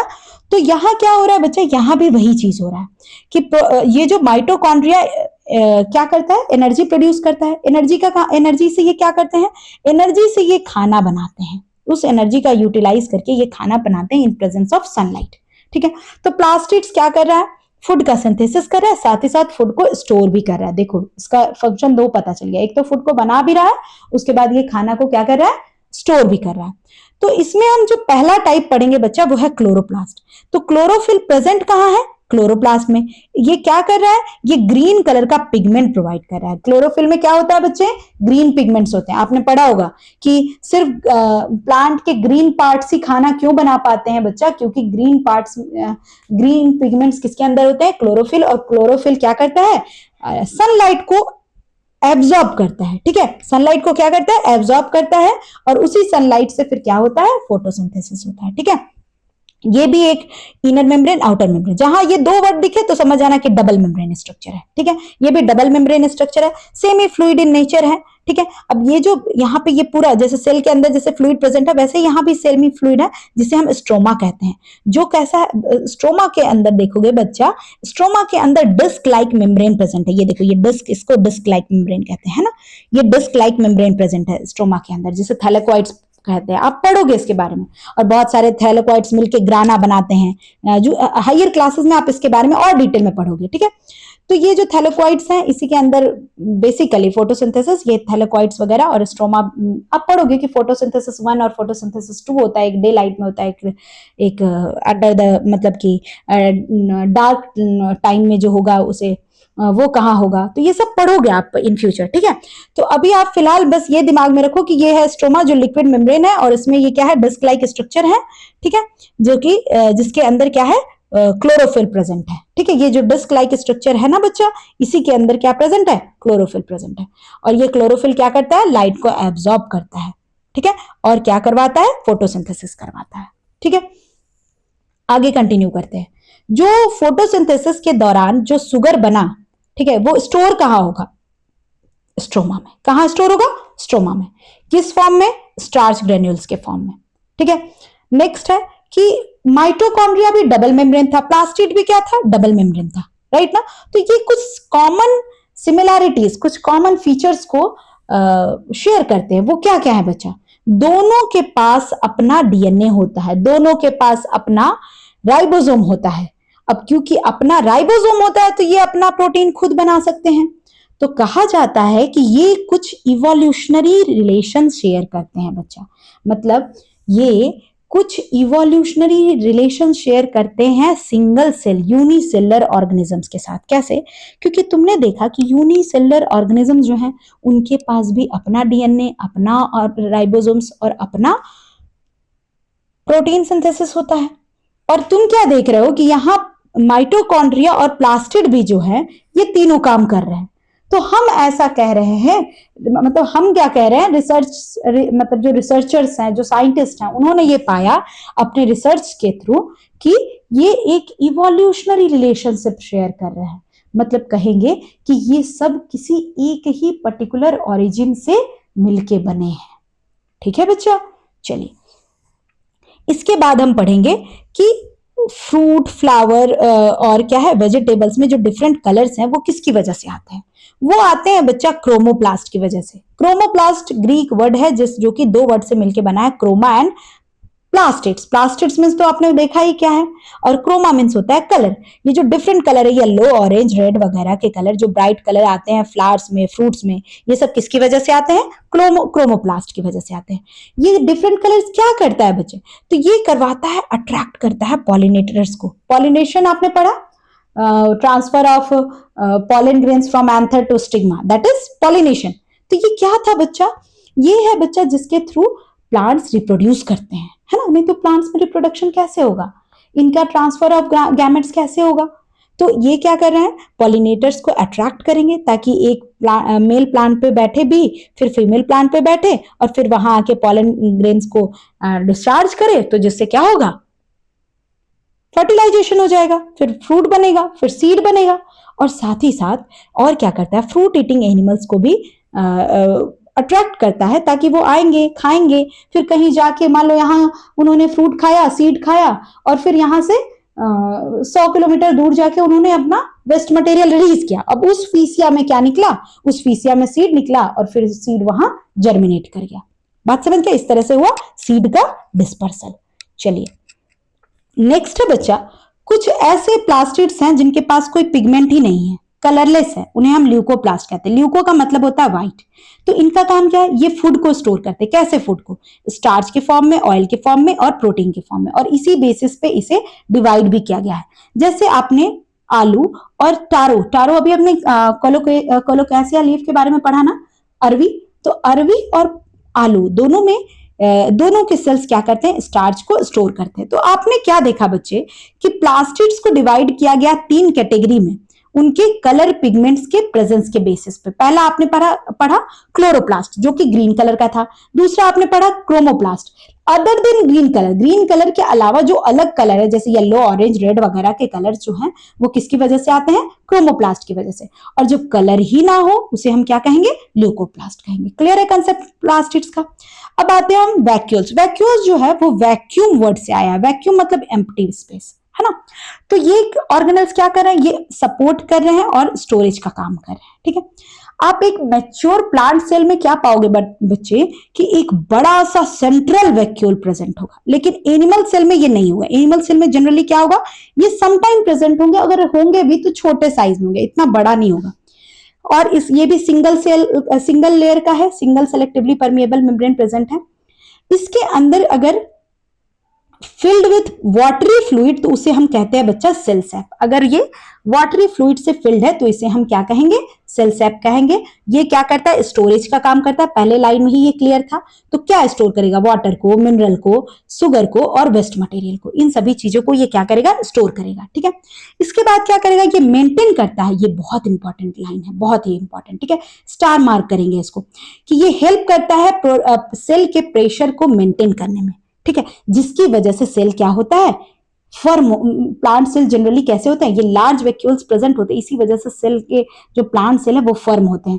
पहला तो तुमने पढ़ा कि रिजिड स्ट्रक्चर है क्योंकि उनके पास एक एडिशनल लेयर है सेल वॉल का, और साथ ही साथ सेंट्रल लार्ज वैक्यूल है जिसकी वजह से सेल कैसे प्लांट सेल कैसे होते हैं? फर्म होते हैं। ठीक है, और अगर प्लांट को इनफ वाटर नहीं मिलता है बच्चे तो वैक्यूल्स लूजेस वाटर, और वैक्यूल जो है वो वाटर को लूज करता है और सेल के को फर्म बनाए रखते हैं। फर्म मतलब क्या बोलेंगे? हार्ड टाइप का बना के रखता है। अगर वही जब वाटर बहुत कम हो जाएगा तो प्लांट क्या हो जाएंगे? एंड इसी वजह से प्लांट क्या हो जाते हैं? Cell become less. अगर प्लांट को अच्छे से वाटर नहीं मिला तो वैक्यूल्स बहुत सारा पानी लूज कर रहे हैं वाटर का, और फिर ये वाटर अगर लूज करने लगा तो फिर धीरे धीरे प्लांट क्या हो जाएगा? विल्ट कर जाएगा, मतलब सिकुड़ सा जाएगा। देखोगे कभी कभी पत्ते वगैरह कैसे सिकुड़ से जाते हैं, है ना? क्यों? क्योंकि उनको इनफ अमाउंट ऑफ वाटर नहीं मिला है, तो वैक्यूल्स अपना वाटर रिलीज कर रहे हैं ताकि वो मतलब सेल को फर्मिटी बनाए रखे। अब वो क्योंकि बहुत सारा वाटर लूज कर दिए तो वो विल्टेड हो गए, है ना? चलिए अब आगे कुछ क्वेश्चंस है, you can go through the questions. Later we will be discussing these questions also. एक और साइंटिस्ट के बारे में दिया हुआ है बच्चा। 2010 में साइंटिस्ट जे क्रेज वेंटर और उनकी टीम ने डिस्कवर किया। क्या डिस्कवर किया बच्चे? कि सिंथेटिक बायोलॉजी के बारे में। ठीक है, तो सबसे पहले first study complete DNA sequence को पूरा स्टडी किया। किसके डीएनए को स्ट्रक्चर को किया? तो बैक्टीरिया, उस बैक्टीरिया का नाम क्या था? माइकोप्लाज्मा माइकोइड्स। ठीक है, इस बैक्टीरिया को उन्होंने क्या किया? बैक्टीरिया के डीएनए को स्टडी किया और जिसमें फिर उन्होंने एक कंप्यूटर प्रोग्रामिंग के थ्रू सारे डेटा को स्टोर किया। ठीक है, और उन्होंने लेबोरेटरी में केमिकली सिंथेसाइज किया किसको? Exact copy of DNA of that particular bacteria को। ठीक है, फिर उसके बाद क्या हुआ? उन्होंने कुछ another closely related bacterium and removed it's DNA, फिर उन्होंने दूसरे बैक्टीरिया को क्लोजली रिलेटेड और उसमें इस डीएनए को उन्होंने एंटर किया, इंसर्ट किया दिस सिंथेटिक डीएनए को उस सेल में। ठीक है, जो कि जैसे सिमिलर टाइप के, जैसे मान लो इस बैक्टीरिया के डीएनए को यूटिलाइज किया, एग्जैक्ट ऐसा ही एक डीएनए बनाया, फिर इसी से क्लोजली रिलेटेड एक और बैक्टीरिया बनाया, उसके सारे मटेरियल्स को बाहर निकाल के इस पर्टिकुलर डीएनए को इसमें इंसर्ट किया।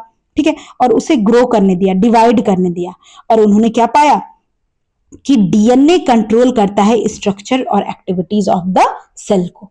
ठीक है, और ये पहला सिंथेटिक डीएनए बना, पहला सिंथेटिक डीएनए बना। ठीक है, किसने बनाया? जे क्रेंज विंटर ने। ठीक है, तो scientist did not create a complete new cell from start, scientist ने नया सेल तो नहीं बनाया, ओनली डीएनए वाज सिंथेटिक। ठीक है, सिर्फ डीएनए जो था वो क्या था? सिंथेटिक था। Other parts of the cell, फिर other parts of the cell were taken from already existing cell body, जैसा मैंने अभी आपको इस एक्सपेरिमेंट के थ्रू बताया वही था। ठीक है, चलिए नेक्स्ट है, how do normal cell grow and divide. Normal cells जो है बच्चे वो कैसे ग्रो मतलब बड़ा होना, और डिवाइड मतलब एक सेल से दो सेल बन जाना, है ना, ये हो गया डिवाइड। और ग्रो मतलब ये छोटा सेल ये कैसे बड़ा हुआ। ठीक है, तो कैसे करते हैं ये ग्रो और डिवाइड, कैसे करते हैं? तो यहां हम पढ़ेंगे बच्चा सेल डिवीजन के बारे में। ठीक है, तो एक सेल जो है हमारे सेल में, जो हमारे शरीर में जो सेल्स है वो ग्रो भी करते हैं और डिवाइड भी करते हैं। ठीक है, रिप्लेस करते हैं बच्चे पुराने सेल को, डेड सेल को या डैमेज सेल को। ठीक है, तो सेल कैन ग्रो, सेल एक चीज तो क्लियर है कि सेल एक पर्टिकुलर एक सर्टेन साइज तक ही ग्रो करेगा। ठीक है, इसके बाद फिर क्या होता है? इसके बाद सेल डिवाइड होके नए सेल को बनाता है। ठीक है, अब ध्यान से समझेंगे बच्चा कि ये जो नए सेल के बनने का प्रोसेस है, cell divides to form a new cell, इसी प्रोसेस को हम क्या कहते हैं? सेल डिवीजन कहते हैं। इसी प्रोसेस को क्या कहते हैं? सेल डिवीजन कहते हैं। यहाँ एक एक्टिविटी दिया है जिसमें तुम्हें क्या करना है कि एक कंटेनर ले लोगे, जार ले लोगे और उसमें क्या करोगे? पानी डाल दोगे और अनियन का बल्ब कौन सा पार्ट है? ये वाला पार्ट। ठीक है, उसको पानी में डुबा दोगे तो यू विल फाइंड कि ऐसे रूट्स टाइप का ग्रो करने लगेगा। देख रहे हो यहाँ पे रूट्स ऐसे ग्रो कर रहे हैं, तो वैसे ये ग्रो करने लगेगा। जब ग्रो करेगा तो तुम क्या पाओगे कि अब इसी रूट को तुम्हें क्या करना है? कट करना है। ठीक है, इस रूट को कट करना है और इसको स्लाइड में रख के देखना है। इसको आप स्टेनिंग किससे करोगे बच्चा? तो एसिटो अल्कोहल के साथ क्या करेंगे? उसके टिप को मतलब डाल के रखेंगे और फिर इथेनॉल में प्रिजर्व करेंगे और फिर इसको जब ऑब्जर्व करेंगे तो you will find different structure. ठीक है, एसिटो कैरामाइल से स्टेनिंग करेंगे। ठीक है, एसिटो अल्कोहल में डिप करके रखा, फिर इथेनॉल में प्रिजर्व किया, एसिटो कैरामाइल से। ये सारा जो वर्ड्स मैं बोल रही हूँ ये सारे बहुत इंपॉर्टेंट है बच्चा। ठीक है, सबसे पहले फ्रेशली प्रिपेयर्ड, ये इसका कॉम्बिनेशन भी इंपॉर्टेंट है। 1:3 के रेशियो में एसिटिक एसिड और इथेनॉल के कॉम्बिनेशन को एसिटो अल्कोहल कहते हैं। फिर हम 24 आवर्स के लिए इसे एसिटो अल्कोहल में रख के छोड़ देंगे। ठीक है, और उसके बाद फिर ट्रांसफर करेंगे 70% ऑफ इथेनॉल 70% ऑफ इथेनॉल में। ठीक है, जिसमें वो प्रिजर्व रहेगा। फिर लेटर ऑन हम क्या करेंगे कि कुछ ड्रॉप ऑफ HCl डालेंगे। फिर उसके बाद क्या करेंगे उसे, ताकि वो रूट के सॉफ्टनेस, HCl का काम क्या है? ताकि उसके टिश्यू का सॉफ्टनेस बना रहे। ठीक है, उसके बाद 2-3 ड्रॉप्स ऑफ एसिटो कैरामाइल का स्टेनिंग करेंगे और इसके बाद हम 5-10 मिनट को के लिए उसको छोड़ के और फिर थोड़ा गर्म करेंगे स्प्रिट लैम्प पे, और फिर जब हम उसे कट करेंगे बच्चा, ठीक है, और फिर स्लाइड के अंदर जब ऑब्जर्व करेंगे तो हम पाएंगे डिफरेंट स्ट्रक्चरल, क्या देखेंगे कि cell exhibits different structure corresponding to different stages of cell division. मतलब सेल डिवीजन के भी डिफरेंट स्टेजेस होते हैं बच्चे। ठीक है, यहाँ देखो ये कुछ पार्ट में हमें ऐसा दिख रहा है, कुछ में ऐसा दिख रहा है, कुछ में ऐसा, कुछ में ऐसा, ये डिफरेंट स्टेजेस हैं बच्चा।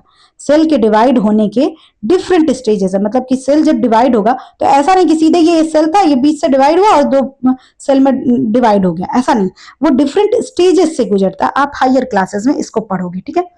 प्रोकैरियोट्स और यूकैरियोट्स दोनों में सेल डिवीजन होता है, लेकिन यूकैरियोटिक सेल जो है वो कुछ ज्यादा कंट्रोल्ड मैनर में होते हैं और ऑर्डरली वे में होते हैं, जिसे हम सेल साइकिल कहते हैं, ठीक है, जिसे हम सेल साइकिल कहते हैं। अब सेल डिवीजन बेसिकली आपको पढ़ना है 2 टाइप्स के, that is mitosis and meiosis, ठीक है। सेल डिवीजन क्यों होता है बच्चे, तो सीधे लिखोगे ताकि सेल ग्रो कर सके, रिपेयर कर सके अपने डैमेज टिश्यूज को और रिप्रोड्यूस कर सके, राइट। हमारा जो स्किन सेल है वो कंटिन्यूअस डिवाइड करते रहता है। आप अगर झाड़ू लगाओगे तो you will find thousands of skin cells on your floor, ठीक है। चलो, अब माइटोसिस क्या करता है, तो माइटोसिस करता है बच्चा ग्रोथ, रिपेयर, मेंटेन करता है, मतलब मेंटेनेंस करता है, मतलब कुछ टूट टाट गया, जैसे डैमेज हो गया, कोई सेल डैमेज हो गया तो उसको मेंटेन करेगा। और साथ ही साथ बच्चे एसेक्सुअल रिप्रोडक्शन, ध्यान देना, असेक्सुअल रिप्रोडक्शन मैंने कहा। और मियोसिस क्या कर रहा है, तो मियोसिस सेक्सुअल रिप्रोडक्शन, जिसमें जेनेटिक डाइवर्सिटी होता है। जो तुम अपने मम्मी पापा की तरह दिखते तो हो पर एग्जैक्ट नहीं दिखते हो, किसकी वजह से, मियोसिस की वजह से, ठीक है। डाइवर्सिटी है मियोसिस की वजह से, पढ़ेंगे इसके बारे में। तो सबसे पहले माइटोसिस के बारे में पढ़ते हैं। माइटोसिस क्या है बच्चा, कि जब लाइफ बनता है तो आपने देखा होगा कि एक सिंगल एग से बनता है और फिर ट्रिलियंस ऑफ सेल बन जाते हैं। कैसे, माइटोसिस की वजह से। क्यों, क्योंकि ये एग्जैक्ट कॉपी बनाता है, ठीक है, 2 आइडेंटिकल डॉटर सेल। जो जैसा ये पेरेंट सेल दिख रहा था बिल्कुल एग्जैक्ट वैसा ही ये डॉटर सेल दिख रहा है, राइट ना। तो ये एग्जैक्ट कॉपी बना रहा है, same DNA, same number of chromosome. और ये जनरली काम क्या है इसका, कि ये जेनेटिक इंफॉर्मेशन को मेंटेन करके रखा हुआ है बॉडी के सेल में, ठीक है। अब आते हैं मियोसिस में। मियोसिस में देखोगे एग्जैक्ट कॉपी नहीं बना रहा है, ये देखो हाफ हो जा रहा है। यहां मान लो 2 क्रोमोसोम दिख रहा होगा तुम्हें, यहाँ 1 है, राइट ना। तो आप वही चीज मियोसिस में देखोगे बच्चा, कि मियोसिस क्या है, meiosis produce gametes, meiosis produce करता है गैमेट्स। और बेसिकली हमारे रिप्रोडक्टिव ऑर्गन्स, हमारे ही नहीं प्लांट्स के भी रिप्रोडक्टिव ऑर्गन्स, ठीक है। तो ये सेक्सुअल रिप्रोडक्शन में हेल्प कर रहा है और ये वेरिएशन और डाइवर्सिटी ला रहा है, मतलब कुछ चेंजेस आते हैं।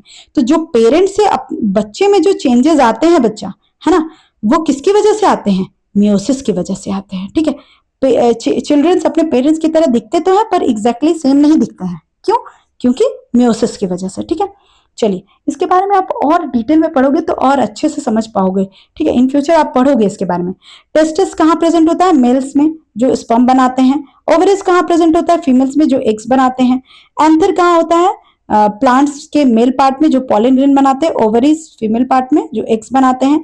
और ये सब ये किस डिवीजन के थ्रू बनता है बच्चे, मियोसिस डिवीजन के थ्रू बनता है, ठीक है। इसमें जो नंबर ऑफ क्रोमोसोम्स हैं बच्चे वो हाफ हो जाते हैं डॉटर सेल में, अभी हमने देखा है ना। ये क्या हो जा रहा है, हाफ हो जा रहा है। तो ये पर्टिकुलर क्या कर रहा है बच्चे, कि ये देखो जो हाफ हो जाना, तो आपने सुना होगा कि आप जो मान लो ये एक बच्चा है, ठीक है, ये कहेंगे कि ये अपने फादर से भी कुछ क्रोमोसोम लेकर आया है, अपने मदर से भी लेकर आया है। तो जस्ट फॉर एग्जाम्पल आप ऐसे समझो कि ह्यूमन के पास 46 नंबर ऑफ क्रोमोसोम होते हैं। अगर मान लो ये यहां से 46 ले आया, यहां से भी 46 ले आया, तो यहां टोटल कितना हो गया, यहां हो जाएगा 92। तो समझो कि ये अपने मम्मी पापा की तरह कैसे दिखेगा। तो इसीलिए क्या होता है बच्चा, ये हाफ हो जाते हैं, 23 यहां से, 23 यहां से, ताकि यहां जब आए तो ये हो जाएगा 46। तो इसी वजह से हम फिर एक नॉर्मल ह्यूमन की तरह दिखेंगे, राइट ना। इसीलिए हम नॉर्मल ह्यूमन की तरह दिखेंगे। यही चीज आपको यहाँ इस पैराग्राफ में समझाया हुआ है और कहा है बच्चे कि original chromosomes number is stored. और इसी तरीके से ओरिजिनल नंबर, जैसे आपके पेरेंट्स के पास भी 46 नंबर ऑफ क्रोमोसोम है और आपके पास भी क्या है, 46 नंबर ऑफ क्रोमोसोम है। किसकी वजह से, इसी हाफ नंबर ऑफ डीएनए की वजह से, है ना, जो आप अपने पेरेंट्स के पास से ले आते हो। यहाँ एक साइंटिस्ट, इंडियन साइंटिस्ट के बारे में दिया हुआ है, अरुण कुमार शर्मा के बारे में। इन्होंने पहली बार क्रोमोसोम पे काम किया था बच्चे। ये एक बाई वर्क तो ये एक बॉटनिस्ट थे, ठीक है। और इन्होंने प्लांट टेक्सोनॉमी में भी, इवोल्यूशन में भी, इवोल्यूशन समझते हो, लाइफ का ओरिजिन, ये जो चेंजेस हुए हैं ये सब कैसे हुए हैं, तो दैट इज इवोल्यूशन, डेवलपमेंट वगैरह, ये सब इसके बारे में इन्होंने समझाया, ठीक है।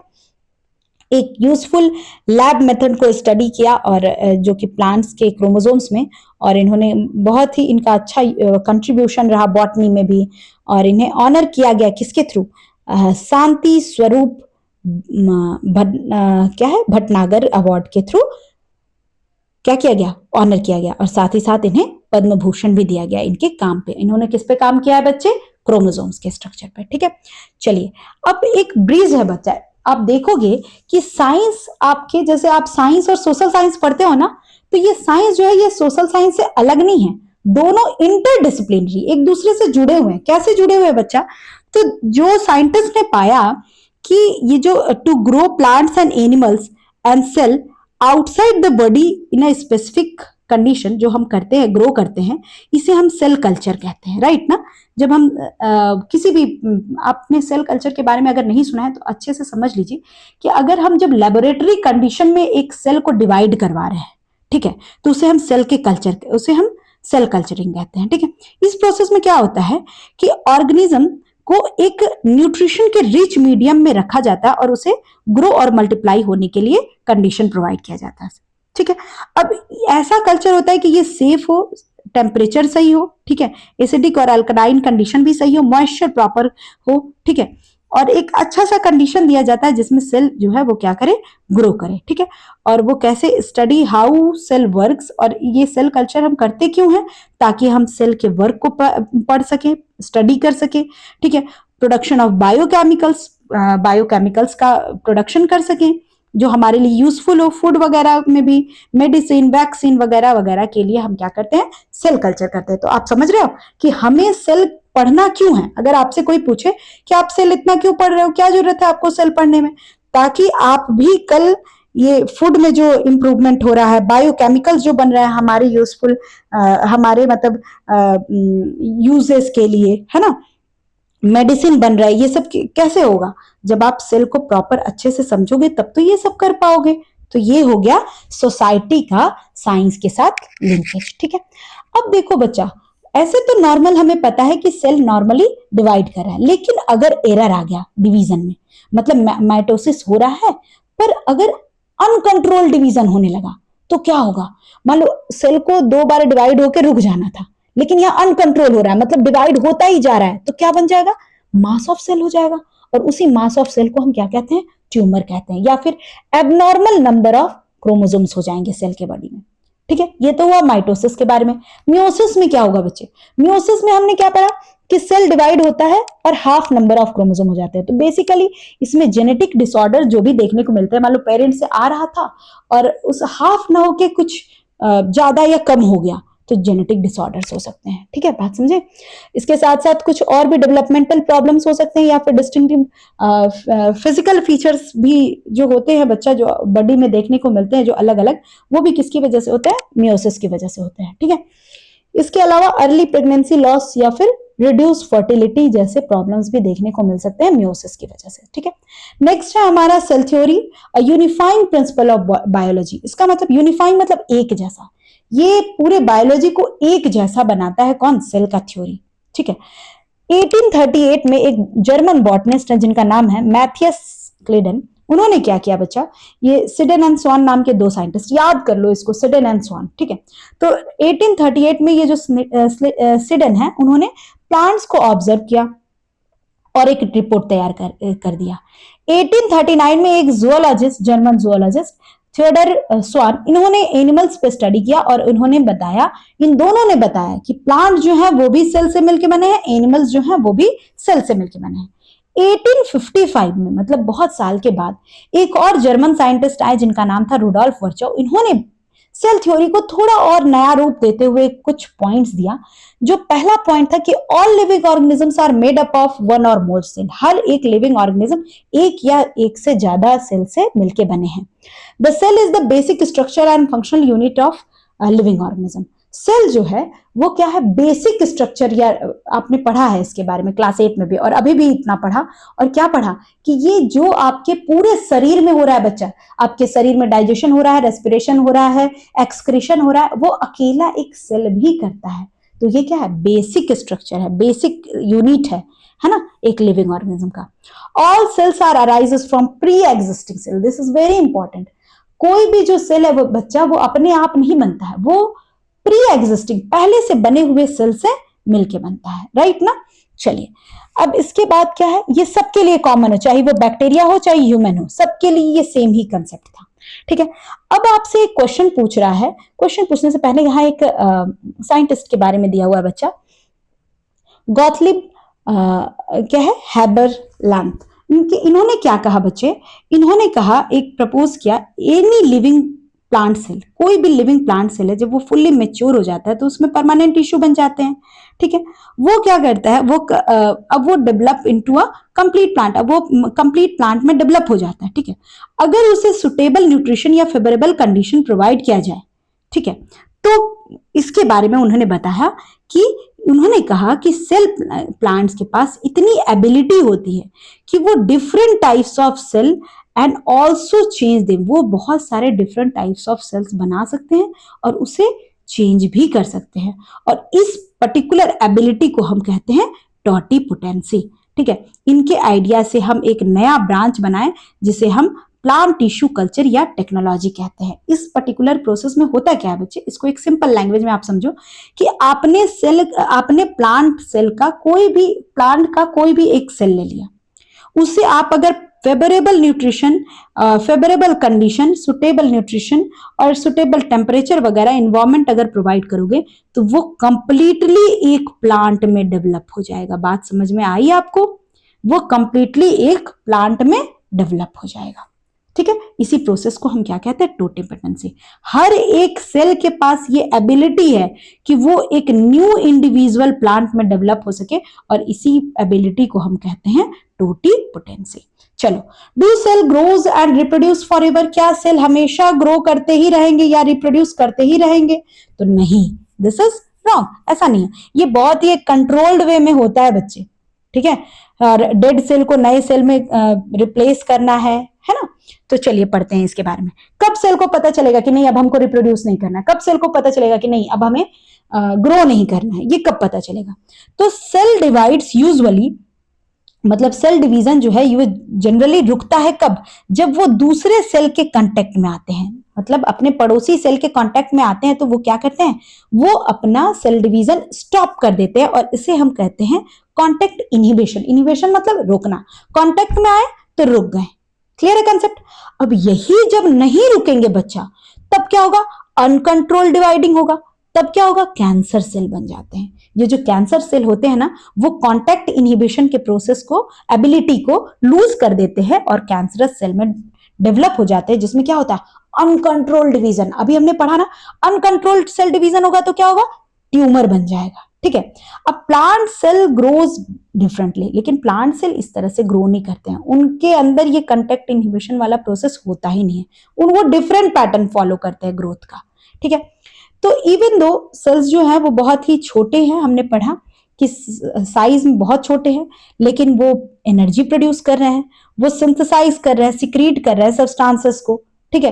और क्या कर रहा है बच्चा, डिवाइड इन, और नए सेल को उसमें डिवाइड भी कर रहे हैं। ये साथ मिलके एक proper functioning of a body करते हैं, और इसी वजह से इसे क्या कहा जाता है, इसी वजह से इसे cell is the basic structure and functional unit of life कहा जाता है, ठीक है। चलिए एक और क्यूरियोसिटी के लिए आपके दिया है कि how do cancerous cell grow and spread, ये ग्रो और स्प्रेड कैसे करते हैं।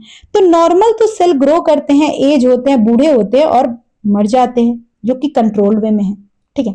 लेकिन समटाइम्स क्या होता है कि ये सिस्टम टूट जाता है और उसकी जगह पे एबनॉर्मल सेल स्टार्ट करते हैं ग्रो होना, और अनकंट्रोलेबली ग्रो करते हैं, मतलब ग्रो करते ही जाएंगे और वहां क्या बन जाएगा, ट्यूमर बन जाता है। तो ट्यूमर बच्चा दो टाइप का होता है, एक होता है बेनाइन और दूसरा होता है मैलिग्नेंट। बेनाइन जो है वो ठीक है, वो क्या होगा कि अगर मान लो जहां वो ग्रोथ कर रहा है वहां से, मान लो ये पर्टिकुलर एरिया है, यहाँ अगर एक बेनाइन ट्यूमर हुआ, यहाँ आपने क्या किया, इसको कट करके निकाल दिया बाय ऑपरेशन एंड ऑल, ठीक है, तो क्या होगा कि बस ट्यूमर खत्म हो गया।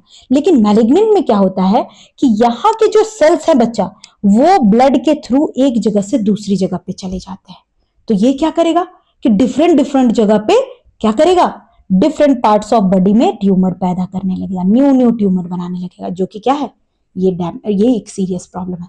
तो मैलिग्नेंट वाला जो ट्यूमर है वो थोड़ा क्या होता है, थोड़ा डेंजरस होता है। तो ये जो मैलिग्नेंट वाले हैं ये कैंसरस ट्यूमर है, और ये क्या करते हैं, इन्वेड करते हैं नियर बाय टिश्यूज में, वहां स्प्रेड होते हैं, फिर नए नए ट्यूमर्स को फॉर्मेशन करने लगते हैं। ठीक है, चलिए एक और लास्ट टॉपिक ही समझिए हमारे पूरे चैप्टर का। वो क्या है कि how do cell monitors their growth, अपने सेल जो है वो अपने ग्रोथ को मॉनिटर कैसे करता है और उसको बैलेंस कैसे करता है। तो सेल्स के पास नेचुरल वे है बच्चा, कि वो उसके डेथ का नेचुरल वे है, और इस तरह से वो क्या करता है, अपने आप को बैलेंस करके रखता है। और ये जो नेचुरल डेथ का प्रोसेस है बच्चा, उसे कहते हैं प्रोग्राम्ड सेल डेथ, पीसीडी। ठीक है, जो जेनेटिकली रेगुलेट होता है बच्चा, ठीक है, और ये क्या करता है, सेलेक्टिवली सेल का डिस्ट्रक्शन करता है। ठीक है, फिर इसके बाद क्या है कि ये बहुत जरूरी है नॉर्मल डेवलपमेंट के लिए, सेलुलर क्वालिटी के कंट्रोल के लिए, और इम्यून फंक्शन के लिए, है ना।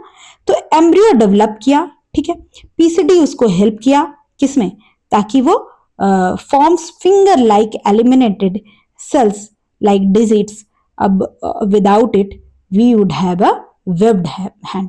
अब इसका एक एग्जाम्पल देखो, अगर तुम्हारा मान लो हाथ जो है बच्चा वो ऐसा हो तो कैसा रहेगा, नहीं ना।